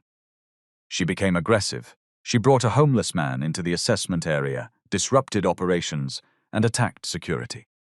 My father was at Ojota yesterday. The sentence fell quietly. Ronki's face did not collapse. She was too disciplined for that, but color left it. Your father? Yes, at the center? He said a woman fed him. Ronka's mind moved quickly. The old man, the brown kaftan, the authority in his voice, the SUV. She forced a small laugh. Tayo, your father should not move around alone in his condition. People can take advantage of elderly men. Tayo stared at her. What people? The woman may have recognized him. How? Ronke paused. She could have searched online. He was dressed plainly. Most of your staff did not recognize him. Yet you believe a food vendor from Ajaj recognized him instantly and organized 47 stolen vouchers around his visit. Ronke's smile disappeared. I am saying we should not let emotion cloud evidence. Good. Then provide all evidence. The local footage is damaged. Audit has a remote backup. This time, Ronke could not hide the shock. Tayo watched it. Did you know? He asked. Know what? That the backup had been preserved. I assumed standard systems were operating. Legal says a founder inspection notice triggered preservation at 11:55 yesterday. Ronke's mind returned to the old man picking up the label. Founder inspection. Chief Bode. She had called him a beggar. She had ordered a guard to push him. Worse, he had seen the truck. Ronke drew a careful breath. Tayo, there may have been confusion. I was managing a public event. Your father did not identify himself. My father does not need to identify himself before staff treat him like a human being. The words came sharper than Tayo intended. Ronke's eyes narrowed. He continued. Send all voucher records, warehouse movements, vendor blacklists, and communications about Is Adebayo to audit. No deletion. No editing. No contact with her, except through legal. Tayo, this is an overreaction. It is an instruction. Ronke looked at him for a long moment. Then she nodded. Of course.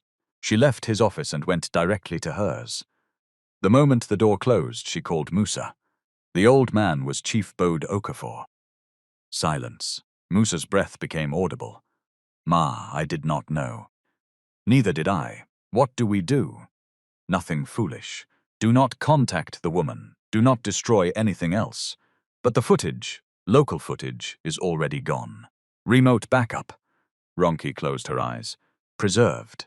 Musa swore under his breath. Ronke's voice became deadly calm. Listen to me. If this breaks, the vouchers were planted by you without my knowledge. Musa went silent. You told me to do it. Did I send a written instruction? No. But then remember who approved your promotion, your housing allowance, and your private security contracts. Musa's fear turned into anger. Ma, do not put everything on my head. Then keep your head useful. She ended the call. Musa stared at his phone. For 6 years, he had believed loyalty to Ronke would protect him. Now he understood the arrangement. He was not protected. He was stored, like evidence waiting to be used. That afternoon, Seyi received an automated notice from the audit committee chair. A protected review had been opened. All relevant records were under hold. Any alteration after 11:55 a.m. the previous day would be logged separately. Seyi looked at the folder Ronke had given him. He had not changed the records. He had only opened them. At 1:12 p.m., he completed a formal protected disclosure. He listed the duplicate vouchers, the requests to alter shipment dates, the threat tied to his mortgage letter, and the vendor blacklist pattern. He attached screenshots, query logs, and notes showing when he obtained each item. Before submitting, his hand hovered over the button. He thought of his salary, his mortgage, his younger brother's application. Then he thought of Ease standing in the video while people laughed. He clicked submit. No thunder sounded. No hero music played. The office printer continued humming. A colleague walked past carrying coffee. Courage often looked disappointingly ordinary from the outside. Inside Sei, something had changed. Ease spent the next 3 days trying to work. She could no longer use the shared kitchen, so she cooked only small orders in her room. 2 regular customers stayed with her. 7 others paused. One woman called and said she believed Ease, but did not want her church group involved in controversy. I understand, Ease said. She did not understand. On the 4th day, a courier arrived with a letter from Okafor Foods' legal department acknowledging her complaint. It promised an internal review and asked her not to discuss the matter publicly. There was no apology, no reinstatement, no removal of the video. That evening, an unknown man came to her building. He wore a pale shirt and carried a brown envelope. I am here from a community partner, he said. Which partner? He named an organization Ease had seen on the One Plate Forward banner. What do you want? To resolve misunderstanding. He opened the envelope. Inside was a check for 300,000 naira and a 4-page agreement. Easy's heart jumped at the amount. 300,000, more than her rent debt. Enough to replace the damaged phone screen, enough to buy a freezer and pay deposit on a proper kitchen. The man watched her face. You sign. You say the incident was misunderstanding. You remove any complaints. Everybody moves on. Ease took the agreement but not the check. She read. The document required confidentiality, withdrawal of all claims, and a statement thanking Okafor Foods for supporting her through a difficult time. It did not clear her name. It did not say the vouchers were planted. It described the payment as a resilience grant. Ease looked up. Who sent you? The partner organization. Did Ronka Balagan send you? The man's eyes shifted. Madame, do not complicate blessing. This is not blessing. 300,000 naira is not blessing to you. It is money, same thing. No. Ease handed back the agreement. He frowned. Think well. Your reputation is already damaged. Even if you fight, who will believe food seller against company? Ease's chest tightened. He had named the truth she feared. But he had also revealed the weakness in their position. If they were certain she had stolen, they would not pay for silence. She pushed the check towards him. Tell whoever sent you that I want 4 things. The man stared. You are giving conditions? Yes. Clear my name in writing. Restore my right to compete. Review every vendor blacklisted by the same office. Investigate where those vouchers came from. He laughed. Madam, do you know your level? Ease opened the door wider. Yes. My level is the floor where they tried to put my name. I am climbing from there. The man's smile vanished. You will regret this. Please leave. He left with the check. Ease closed the door and leaned against it. Her knees were weak. Rejecting money sounded brave after the money was gone. While it sat in front of her, bravery felt like madness. That night, she ate plain gari with ground pepper and wondered whether dignity could pay rent. At 9:18 p.m., her phone rang. It was the old man, my daughter. Ease sat up.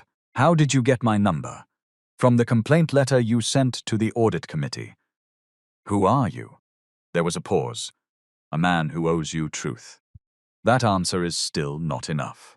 You are right. Then tell me. Meet me tomorrow at the community clinic near Penn Cinema. Public place. 10 in the morning. Bring nobody if you prefer. Or bring your legal officer. Ease's suspicion rose. Why clinic? I have a review appointment. You said you were fine. Old men say many foolish things when young women are trying to help them. Despite herself, Ease almost smiled. Then she remembered the vouchers. What do you know about the truck? Enough to say your question was correct. Did you send the message about keeping receipts? No. Ease frowned. Then somebody else knows. Yes, are they safe? I do not know. The honesty unsettled her more than a confident lie would have. "I will come," she said. The next morning, Ease arrived at the clinic at 9:52. She had informed the legal support center of the meeting and shared her location. She sat near the front desk where staff and patients could see her. Chief Bode arrived with Dealey at 10:07. He wore the same brown caftan, freshly pressed. His cane tapped lightly against the tiled floor. Ease did not stand. Chief Bode sat opposite her.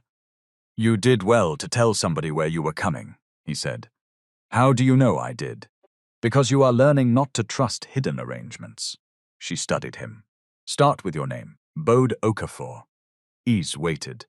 Then the surname reached her. Her face changed. "Okafor?" "Yes." "As in Okafor Foods?" "I founded it." Ease stared at him. The clinic sounds seemed to move farther away. A nurse called a patient's number. A baby cried from another corridor. Somebody dragged a metal chair across the floor. Ease heard all of it, yet none of it felt near. "You are the CEO." "No, my son is the CEO." Ease stood. Chief Bode looked up at her. "My daughter, do not call me that." Her voice was low, but anger sharpened every word. "You stood there while they held me. You watched them destroy my name. You could have spoken one sentence and stopped it." People nearby turned to look. Chief Bode did not ask her to lower her voice. "Yes," he said, "I could have revealed myself. But you did not." "No." "Because you were testing me?" "No." "Then what?" "I was investigating stolen food and duplicated vouchers. If I revealed myself, Ronke would have sacrificed Musa, apologized and erased the larger scheme.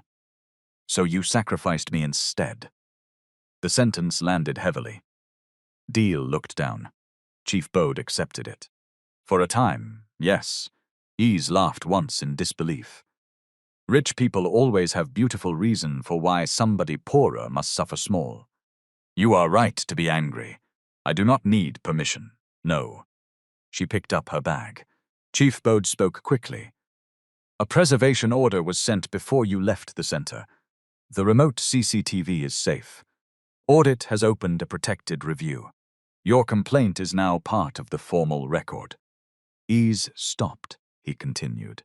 "I did not leave you with nothing, but I should have found a way to protect you sooner without exposing the investigation. I failed in that." Ease turned back. There was no excuse in his voice, no demand that she understand. That mattered. Not enough, but it mattered. She sat again, keeping the bag on her shoulder. Chief Bode placed a copy of the torn dispatch label on the table. The Ajeji supplies were diverted to commercial catering. The voucher duplicates go back at least 6 weeks. An auditor inside the company has provided records through a protected channel.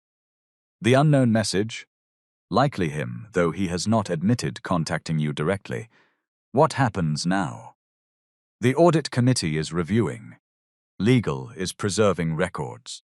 My son knows enough to be suspicious, not enough to understand the full scale." Ease's eyes narrowed. "Why not tell him everything? Because leadership must be tested by what it does when the truth is inconvenient. Not only when a father gives an order." Ease shook her head. "You people and tests." Chief Bode gave a tired sigh. "You are right again. Let me say it plainly. I want to know whether Tayo built a company capable of correcting itself. If he did not, I need proof strong enough to force structural change, not a family quarrel." Ease looked at the label. "Will my name be cleared?" "Yes. When?" "I cannot promise a date until the evidence is reviewed." "Then do not promise yes." Chief Bode fell silent. Ease leaned forward. "This is what people like you do not understand. Your investigation has time. My rent has date. Your committee has procedure. My customers have already left. Every day your company stays quiet. The lie becomes more true in people's minds." Chief Bode's face tightened.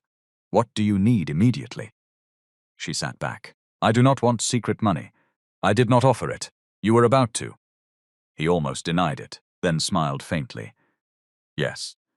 I want the video removed or marked under investigation. I want written confirmation that no criminal complaint has been filed against me. I want access to the full inventory of vouchers they claim came from my bag. And I want the vendor blacklist frozen until the review is complete. Chief Bode looked at Delay. Delay nodded and wrote the points down. Ayres added, not only my name. Freeze all recent blacklists from that office. Why? Chief Bode asked. Because if they could do this to me in front of cameras, what did they do to people nobody recorded? The old man looked at her for a long moment. Then he said, that is the same question I have been asking. Ayres shook her head. No. You asked after it touched you. I am asking because it touched many people before me. Chief Bode accepted the correction. He took out a copy of the one-plate forward program summary. What is wrong with this system? Ayres almost laughed. You want free consultancy from the woman your company called a thief. I want the view of somebody the reports erased. She studied him, then pulled the paper closer. You count boxes, she said. You do not confirm meals. She tapped the satisfaction score. Who answers this survey? Partner organizations, not the people eating. No. You let operations investigate complaints against operations. Yes. You force poor people to stand in a separate queue under a charity sign where everybody can photograph them. Chief Bode looked at her. You noticed that. I noticed because shame has eyes. She pointed to another section. Small vendors are told the application is free, but people collect unofficial processing money. Those who refuse disappear from the list. Do you have proof? Not yet. I have stories. Stories can begin an investigation. They did not begin one before. He nodded slowly. Ayres continued. And when a voucher fails, staff treat the person like a liar. The system makes the mistake, but the hungry person carries the shame. Chief Bode looked down at his torn voucher. That sentence entered him deeply. The system makes the mistake, but the hungry person carries the shame. He had built a company to move food. Somewhere along the way, it had learned how to move shame instead. Before they separated, Chief Bode asked one question. Do you regret feeding me? Ayres looked towards the clinic corridor. I regret that your company made me feel kindness was evidence against me. That is not what I asked. She met his eyes. No, I do not regret giving you food. Why? Because you were hungry. Everything after that belongs to the people who chose wickedness. Chief Bode lowered his head. That answer stayed with him. 3 days later, Okafor Foods froze all vendor blacklists issued by operations in the previous 9 months. The edited video was removed from official partner pages. A legal notice stated that no criminal complaint had been filed against Ayres, and that the incident was under independent review. It did not repair her reputation fully, but it created doubt around the lie. Some customers returned, not all. Ayres took small orders from home and borrowed access to a church kitchen during off hours. She kept every temperature log, every receipt, every delivery confirmation. Meanwhile, Seyi's audit review widened. The remote CCTV showed Musa entering the waiting room while Ayres was at the copier. It showed him opening her bag. It showed the brown envelope. It showed the vouchers disappearing inside. The image was clear. The warehouse data was worse. 1,437 charity cartons had been marked as distributed through 5 community partners. Gate records showed them leaving in commercial vehicles. Invoices from private clients matched the same quantities and dates. The value of diverted food, false service fees, and duplicated voucher reimbursements reached 28,743,500 naira. Seyi traced 63 vendor blacklists, 41 Followed complaints about unofficial fees or refusal to make payments. 22 involved real sanitation, delivery, or documentation failures. That distinction mattered. Truth was not served by declaring every poor person innocent because some had been abused. Fairness required evidence in both directions. Ronke saw the investigation closing around her. She made one final plan. Okafor Foods' annual one-plate forward gala was scheduled for the following Friday at a hotel in Victoria Island. 311 guests had confirmed. Investors, journalists, community partners, government representatives, and vendors would attend. Ronke controlled the program. She proposed a new segment called Community Resilience Recognition. She would invite Ease onto the stage, present a 300,000 naira grant, and describe the incident as a misunderstanding caused by pressure and poor communication. A prepared statement would thank Okafor Foods for compassion. If Ease accepted publicly, the story would change. The company would become generous. Ease would become grateful. The planted vouchers would become an uncomfortable detail buried beneath applause. Ronke sent the invitation through the legal department, disguising her hand. Ease read it twice. The invitation promised an opportunity to share her journey and receive support for rebuilding her food business. She called Chief Bode. "They want to put me on stage." "I know. Did you arrange it?" "No. Should I go?" Chief Bode was quiet. "The audit committee will be there." "That is not an answer." "No, it is information." Ease sighed. "You enjoy difficult answer too much." "I am 72. At my age, simple answers have already disappointed me." Ease looked at the invitation. "What will happen if I refuse?" "Ronke may say you rejected reconciliation. And if I attend?" "She may try to control the story. Will you be there?" "Yes, as Chief Bode Okafor." He paused. "I will arrive as the man she insulted." Ease understood. The truth would not enter the gala wearing a suit. It would enter in the same brown kaftan they had treated like dirt. She accepted the invitation.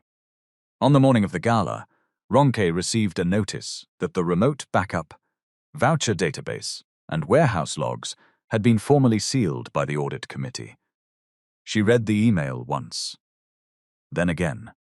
Her fingers became cold. She called Sei into her office.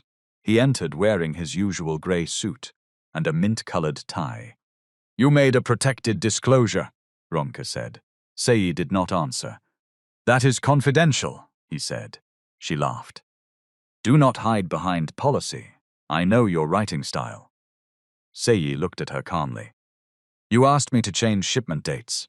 I asked you to correct errors. You threatened my mortgage letter. I reminded you that performance has consequences. You used my family's application to pressure me." Ronke stood.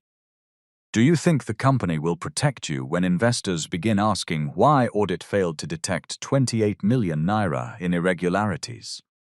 Sei's stomach tightened, but his voice remained level. "Maybe not.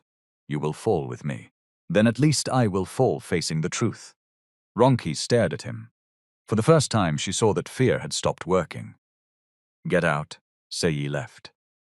Ronke stood alone in her office, looking at the city through the glass wall.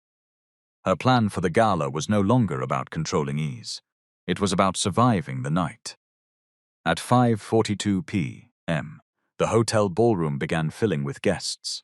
At 6:11, Tayo arrived in a cobalt blue suit. At 6:27, Sei entered with a sealed audit folder. At 6:39, Ease stepped through the doors wearing her burnt orange blouse, light turquoise wrapper, and cream shawl. People turned. Some recognized her from the video. Whispers followed her across the room. Ease heard them.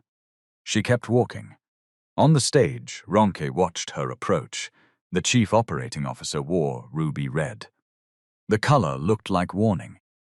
The ballroom glittered with the kind of beauty that could make people forget where money came from. Tall glass arrangements stood on every table. Gold light washed over white linen. A string quartet played near the entrance, while waiters moved between guests, carrying trays of small pastries. On two large screens beside the stage, photographs showed smiling, elderly people receiving food packs beneath the One Plate Forward logo. Every image looked clean. Every smile looked complete.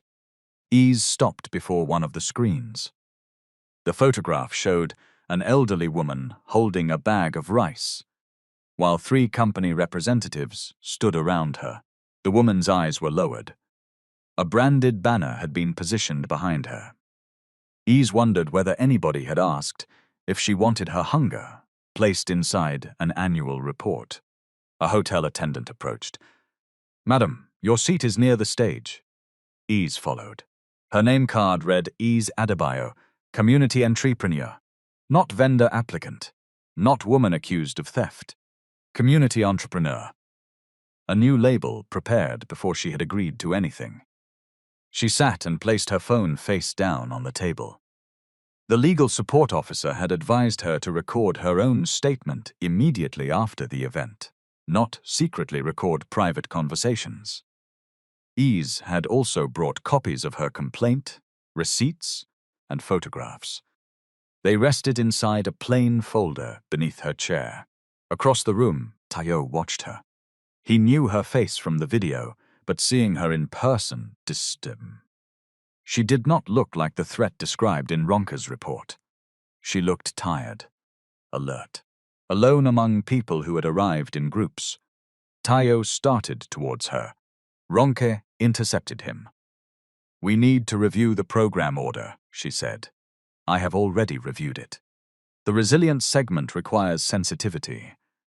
Why is Ease receiving a grant before the audit is complete?" Ronke smiled for nearby guests. "Because public healing should not wait for paperwork. Public healing or public control." Her smile held. "Tayo, tonight is important for the company. Investors are watching. We can discuss operational details tomorrow. My father will attend." Ronke's eyes flickered. "In what capacity?" "As founder. Then he should be seated at the head table." "He refused. Where is he?" Tayo looked towards the ballroom doors. "I do not know." That answer unsettled her. At 7:03 p.m., the program began. Ronke welcomed the guests. Her voice was warm, polished, and measured. She spoke about hunger, partnership, and the company's commitment to human dignity. She praised volunteers. She thanked donors. She announced that the program had distributed more than 86,000 meals in the previous quarter. Applause filled the room. Ease did not clap, Tayo noticed. Sei sat 2 tables away from the stage, the sealed audit folder resting on his knees. Beside him sat 2 members of the audit committee and a legal representative. They had agreed that the findings would be presented privately to the board after the gala, unless Ronke made a misleading public claim requiring immediate correction. Ronke knew this. She also knew she controlled the microphone. At 7:31, after 2 speeches and a short documentary, she returned to the stage. "Tonight," she said, "we want to show that One Plate Forward is not only about food, it is about second chances." Easy's spine tightened. The screens changed. Her face appeared. The edited video began. It showed vouchers on the floor. It showed Ease pulling away from Musa. It showed her standing in front of Chief Bode. It did not show Musa entering the waiting room. It did not show the prepared confession. It did not show the guard pushing the old man first. A low murmur spread through the ballroom. Ronke continued. "Some weeks ago, a difficult incident occurred during our vendor assessment. Emotions were high, decisions were made under pressure. But we believe that people should not be permanently defined by their worst moment." Ease rose from her seat. Ronke gestured towards her with a gracious smile. "Please welcome Ace Adebayo, a hard-working food entrepreneur whom we have chosen to support with a resilience grant of 300,000 naira. Applause began uncertainly. Ease did not move towards the stage. Ronka's smile tightened. Ease, please join us. Ease picked up her folder and walked forward. Each step sounded too loud in her ears. When she reached the stage, a staff member handed Ronke an oversized check. The amount was printed in bold gold numbers. Cameras lifted. Ronke held out one side of the check. Ease did not take the other. Please, Ronke whispered through her smile, do not embarrass yourself again. Ease looked at the audience, then at the video frozen behind them. She moved towards the microphone. Ronke placed one hand over it. I will introduce you first. You already introduced a lie. The nearest tables heard. Ronke's smile vanished for half a second. Then she lifted the microphone. Ease is understandably emotional. She has been through a challenging period. Ease reached for the microphone. Ronke pulled it away. Please stand beside the check. I did not come to thank you for money. Murmurs rose again. Ronke lowered her voice. Take the grant. Read the statement. Leave with dignity. Ease stared at her. You did not leave me dignity at Ojota. Ronke's eyes hardened. Do not test me in front of these people. Ease turned to the audience and raised her voice without the microphone. I want the full video shown. The ballroom quieted. Ronke laughed lightly. There is no need to reopen pain. There is need to reopen evidence. Tayo stood. Ronke saw him. She spoke faster. As I said, this was a misunderstanding. Security found vouchers in her bag, but the company has chosen compassion rather than punishment. Ease's hands began to shake. Not from fear alone, from fury. You planted those vouchers. The words cut through the room. Cameras turned fully towards the stage. Ronke's face changed. That is a serious accusation. Do you have proof? Yes. Seyi rose from his seat. Ronke saw the sealed folder in his hand. Before he could move, she signaled the sound technician. The microphone died. The screens went black. Ronke turned towards hotel security. This woman is disrupting the event. Please escort her out. Ease did not step back. Tayo moved towards the stage. At that moment, a disturbance began near the ballroom entrance. A hotel guard stood in front of an old man wearing a faded brown kaftan and soft cream cap.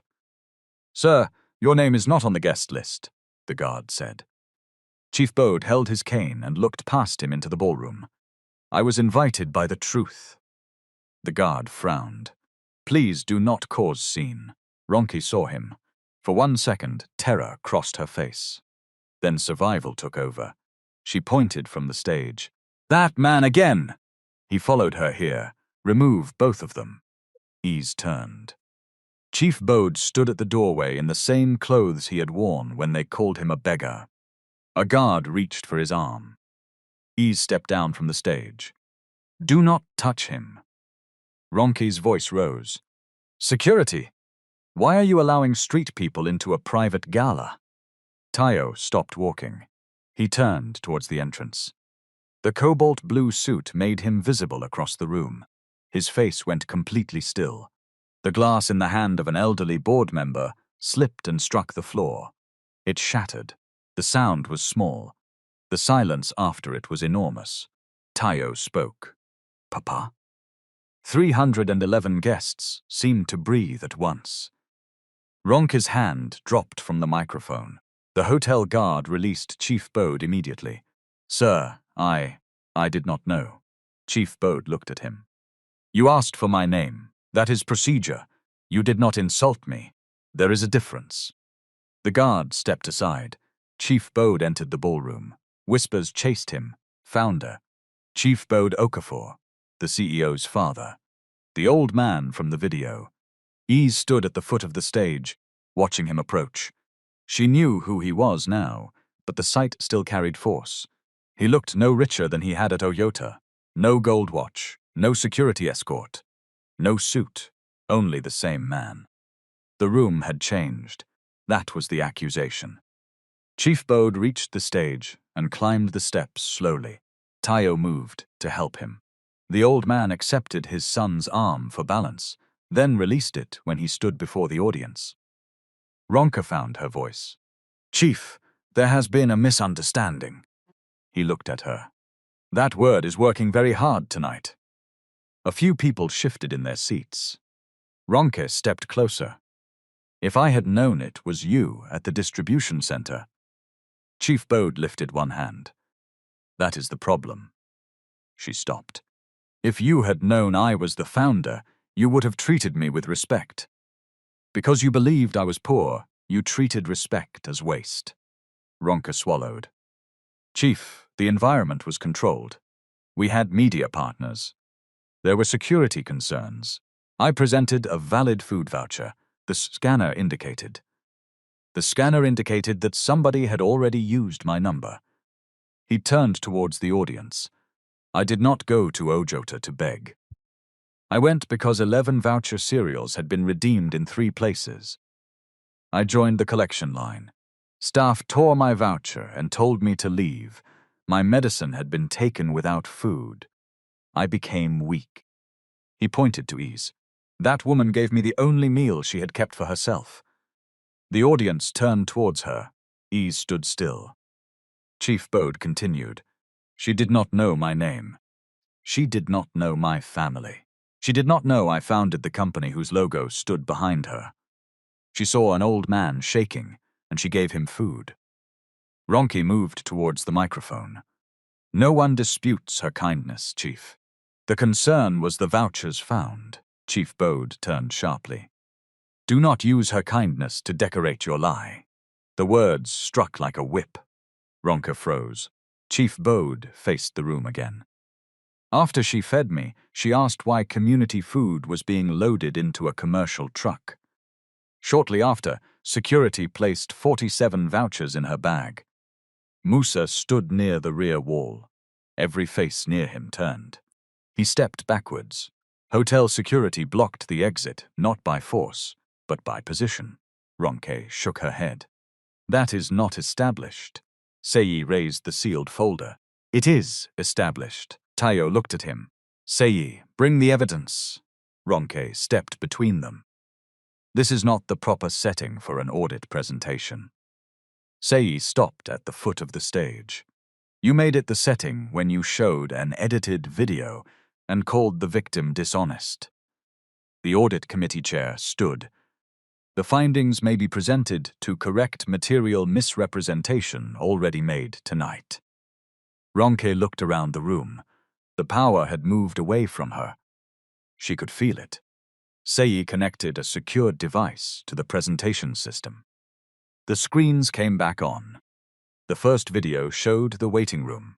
Timestamp, 11:29 a.m. Ease walked out with an employee to photocopy her identification. At 11:30, Musa entered through the side door. He opened Ease's bag. He removed vouchers from a brown envelope. He pushed them beneath her handkerchief and left one corner visible. The room erupted. Gasps, shouts, camera shutters. Musa's face collapsed. Ronka stared at the screen. "No," she whispered. "That footage was deleted." The microphone carried her words. Everyone heard. Sei turned towards her, delayed from the local monitor, not from the remote audit backup. Ronke realized what she had admitted. She stepped away from the microphone. Tayo looked at Musa. "Did you place those vouchers in her bag?" Musa's mouth opened. No sound came. Ronke spoke quickly. He acted alone. Musa turned towards her. The betrayal was now complete. "You told me to do it." Ronke's face twisted. "Be careful. You said she had seen too much. You said make sure she never returned with questions." Ronke pointed at him. "He is lying to save himself." Musa pulled out his phone. "My messages are here." He held it towards Sei. Ronke moved as if to snatch it. Tayo stepped between them. "Do not touch anything," Sei continued. The next screen showed a table of voucher serials. 47 numbers. Redemption dates. Locations.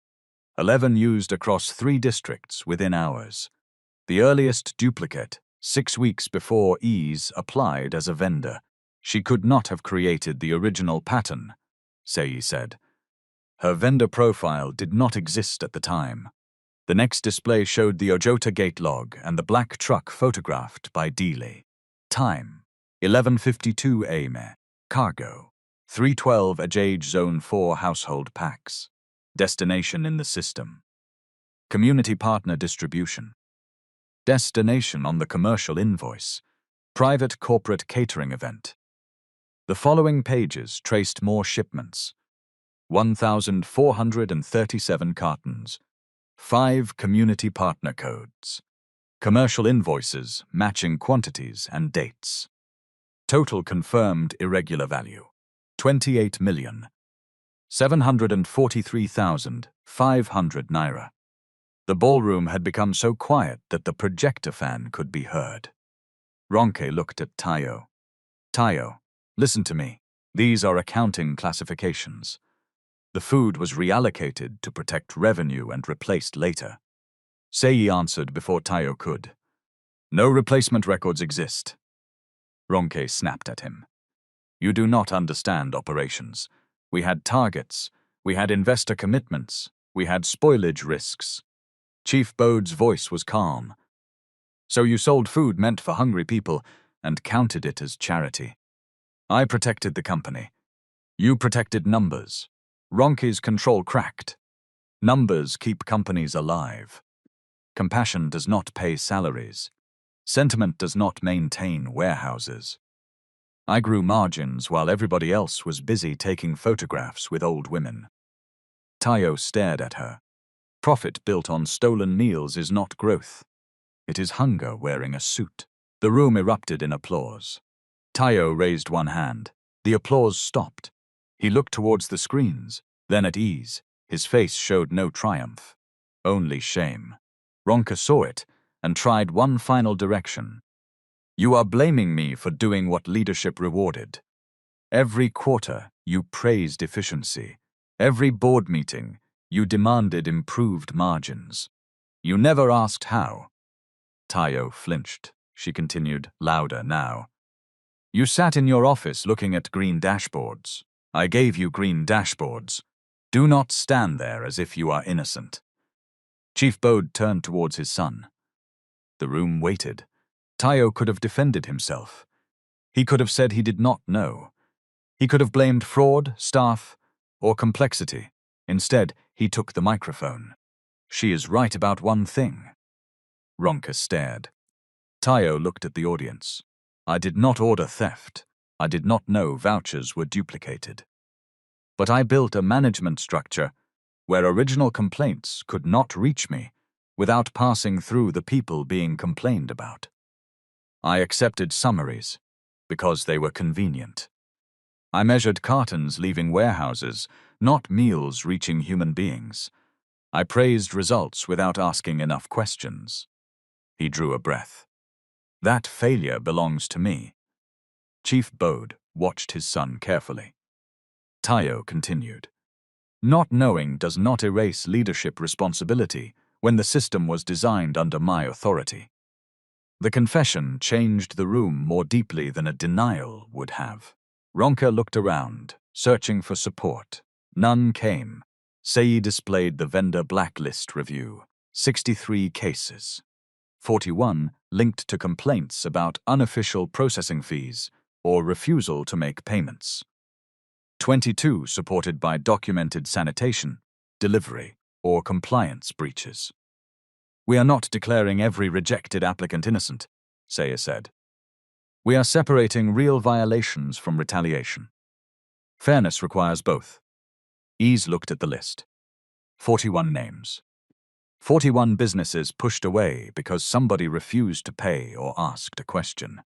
Her own suffering widened beyond her. Tayo faced Ronke and Musa. Effective immediately. Both of you are suspended pending disciplinary proceedings and referral of evidence to the appropriate authorities.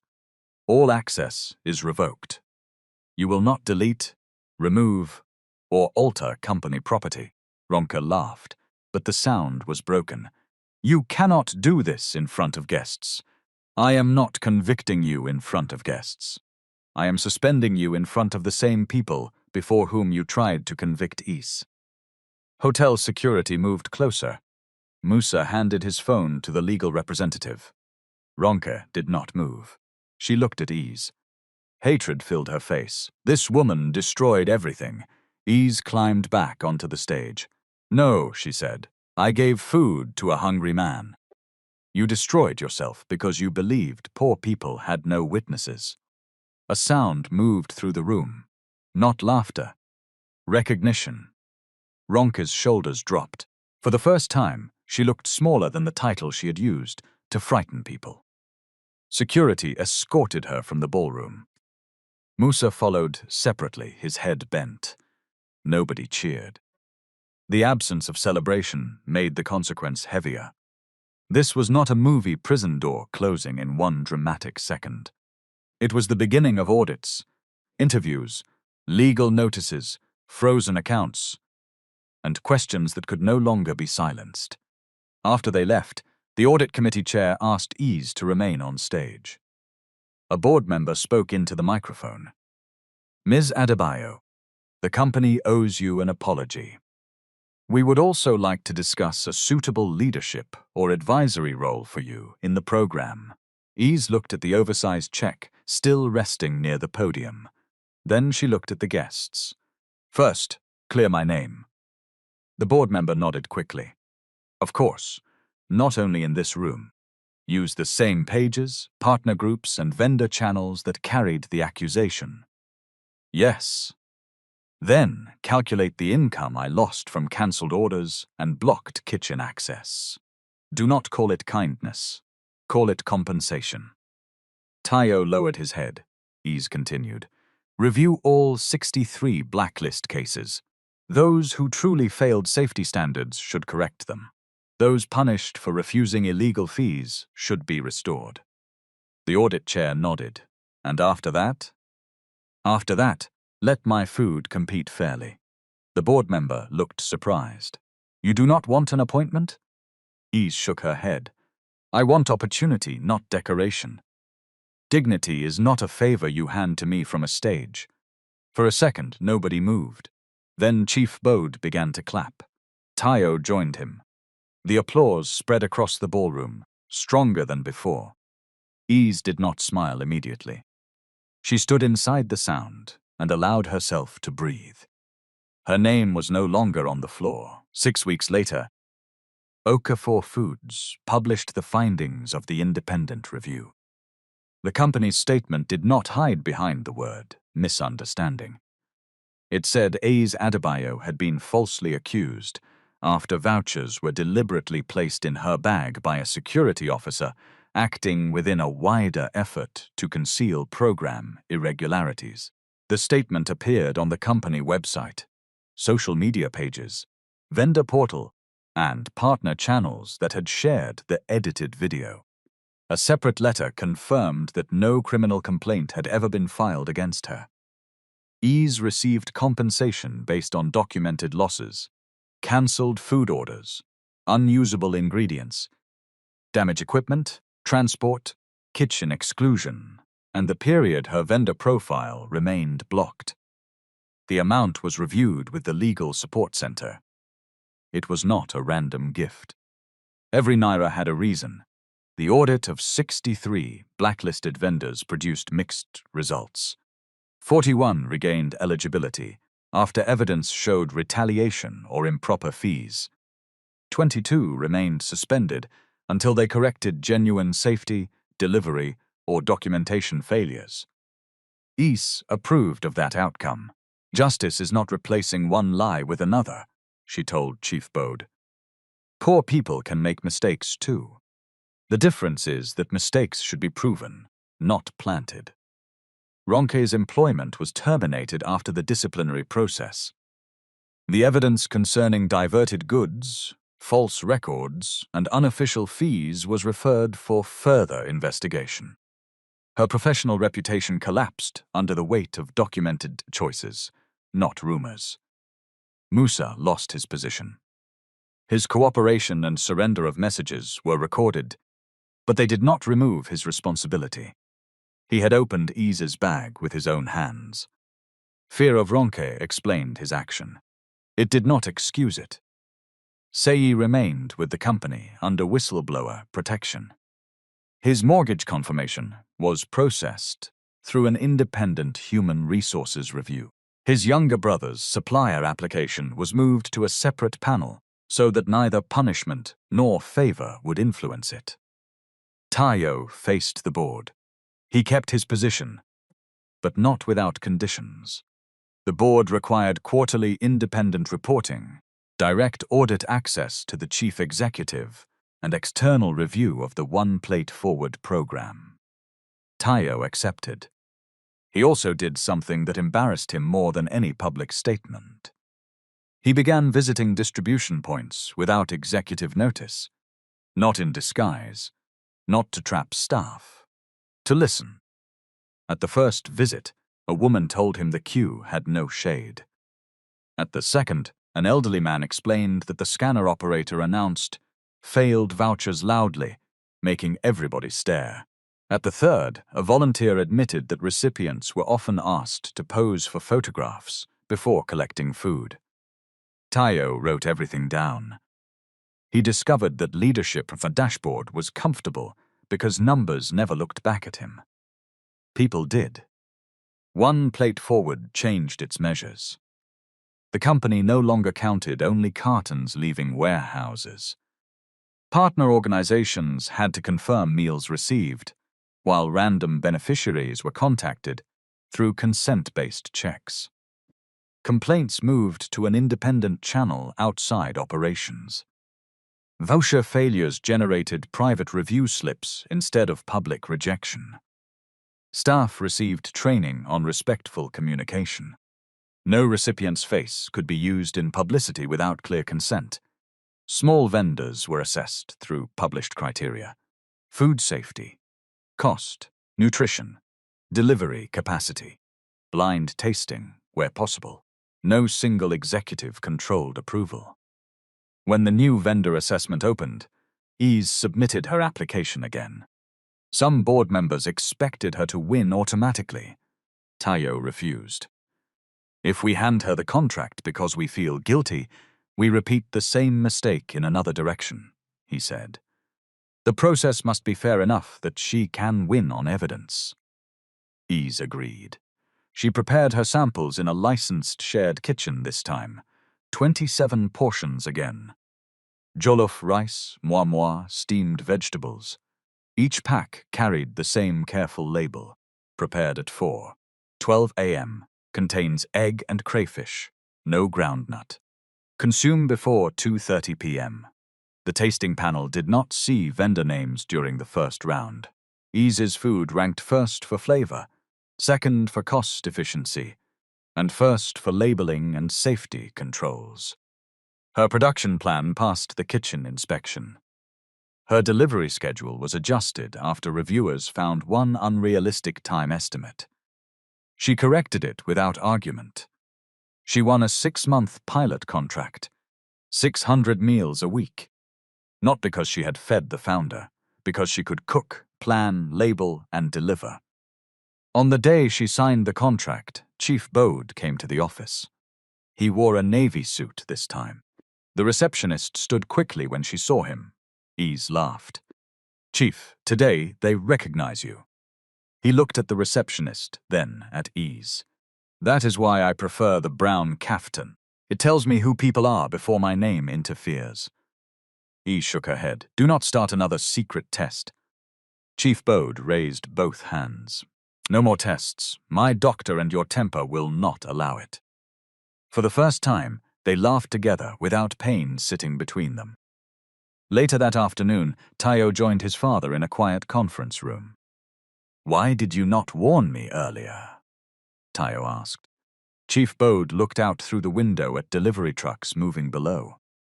"I warned the company through letters. I never saw them. That is not defense. That is evidence." Tayo frowned. "Evidence of what?" "That you built a system where telling you became useless. Tayo looked down. Chief Bode continued. A leader should not only ask, "Why did nobody tell me?" He should ask, "What did I build that made speaking dangerous or pointless?" Tayo nodded slowly. I thought delegation meant trust. It does. But trust without verification becomes shelter for anybody who knows how to produce good reports. I should have known. No leader knows everything. Then how do I prevent this? You do not prevent every wrong. You build doors through which truth can enter before wrong becomes culture. Tayo sat with that answer. Outside, the trucks continued moving. Food was easy to transport. Truth required better roads. 3 months later, Ease opened a small licensed kitchen in Ageji. She named it the Last Plate Kitchen. The signboard carried burnt orange and light turquoise, the colors she had worn on the day her life broke open. Inside were 2 commercial burners, a stainless preparation table, a chest freezer, covered waste bins, and a hand-washing station with running water. Nothing was luxurious. Everything worked. Ease employed 4 adults from the area and trained them to label food properly. She kept temperature sheets beside the serving counter. She refused to buy ingredients without traceable receipts. When somebody complained that her rules were too strict for a small kitchen, she replied, "Small business does not mean small responsibility." Every afternoon, 17 meals were set aside through a community-supported fund. The number was deliberate. It reminded Ease of the 17,850 nira she had spent when she believed one contract could rescue her. The meals were not handed out beneath a charity banner. People collected them from the same counter as paying customers. Nobody was required to tell a sad story. Nobody was photographed without permission. Nobody was made to stand in a line marked poor. On the first Friday after opening, Chief Bode arrived in his faded brown kaftan. He came alone to the counter, though Delay waited outside in the vehicle. Ease saw him and folded her arms. "Where is your money?" Chief Bode tapped his pocket. "Today I came prepared." "Good. This kitchen is not free because your surname is on a building." He placed the correct amount on the counter. 1 jollof rice. Moi moi. Small vegetables. Pepper? Moderate. I am managing my blood pressure. Ease served him and pointed towards a table.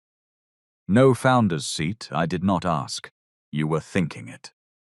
Chief Bode laughed and sat among the other customers. Tayo arrived 20 minutes later, still wearing his cobalt blue suit from a meeting. He looked around for his father and found him eating beside a mechanic and a school administrator. Ease handed Tayo an apron. "What is this?" he asked. "You came during rush hour. I am the customer. You are also the CEO, who said leaders should see how work happens." Tayo looked at the line forming behind him. Chief Bode did not help. He kept eating. Tayo removed his suit jacket, tied the cream apron, and spent 15 minutes packing takeaway boxes under Essie's instruction. "Not like that," she corrected. "Vegetables should not press the moi moi." "Yes, ma. Close the lid well." "Yes, ma. Do not squeeze your face. Work is not insult." Chief Bode laughed so hard he had to put down his spoon. The customers joined him. Tayo smiled despite himself. For once, his title did not control the room. His hands did. When the rush ended, Ease sat opposite Chief Bode with her own plate. The old man looked at it. "My daughter, have you eaten today?" Ease smiled. "Yes, Chief. You are sure?" She lifted her spoon. "This time, I kept a portion for myself."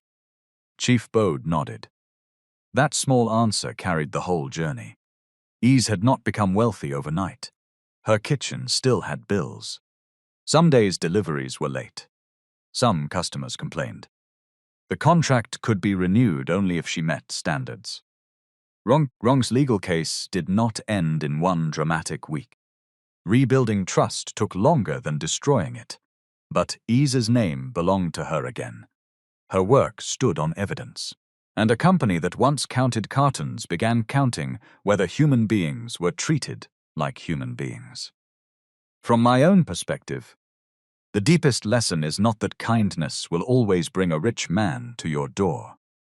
Life does not reward good people so quickly or so neatly. Many kind acts are never seen by powerful people. Many honest workers must still fight for justice without a founder standing nearby. The real lesson is harder. Hunger does not remove dignity. Poverty does not cancel intelligence. A uniform, a title, or a bank balance does not give anybody permission to humiliate another person.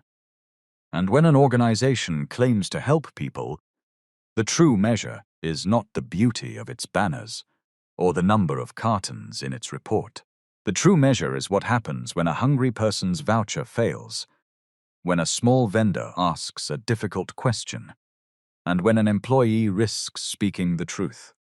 One meal can fill a stomach for one day. A fair system can stop thousands of people from being forced to beg for what was already meant for them. And sometimes, the last plate reveals the first truth.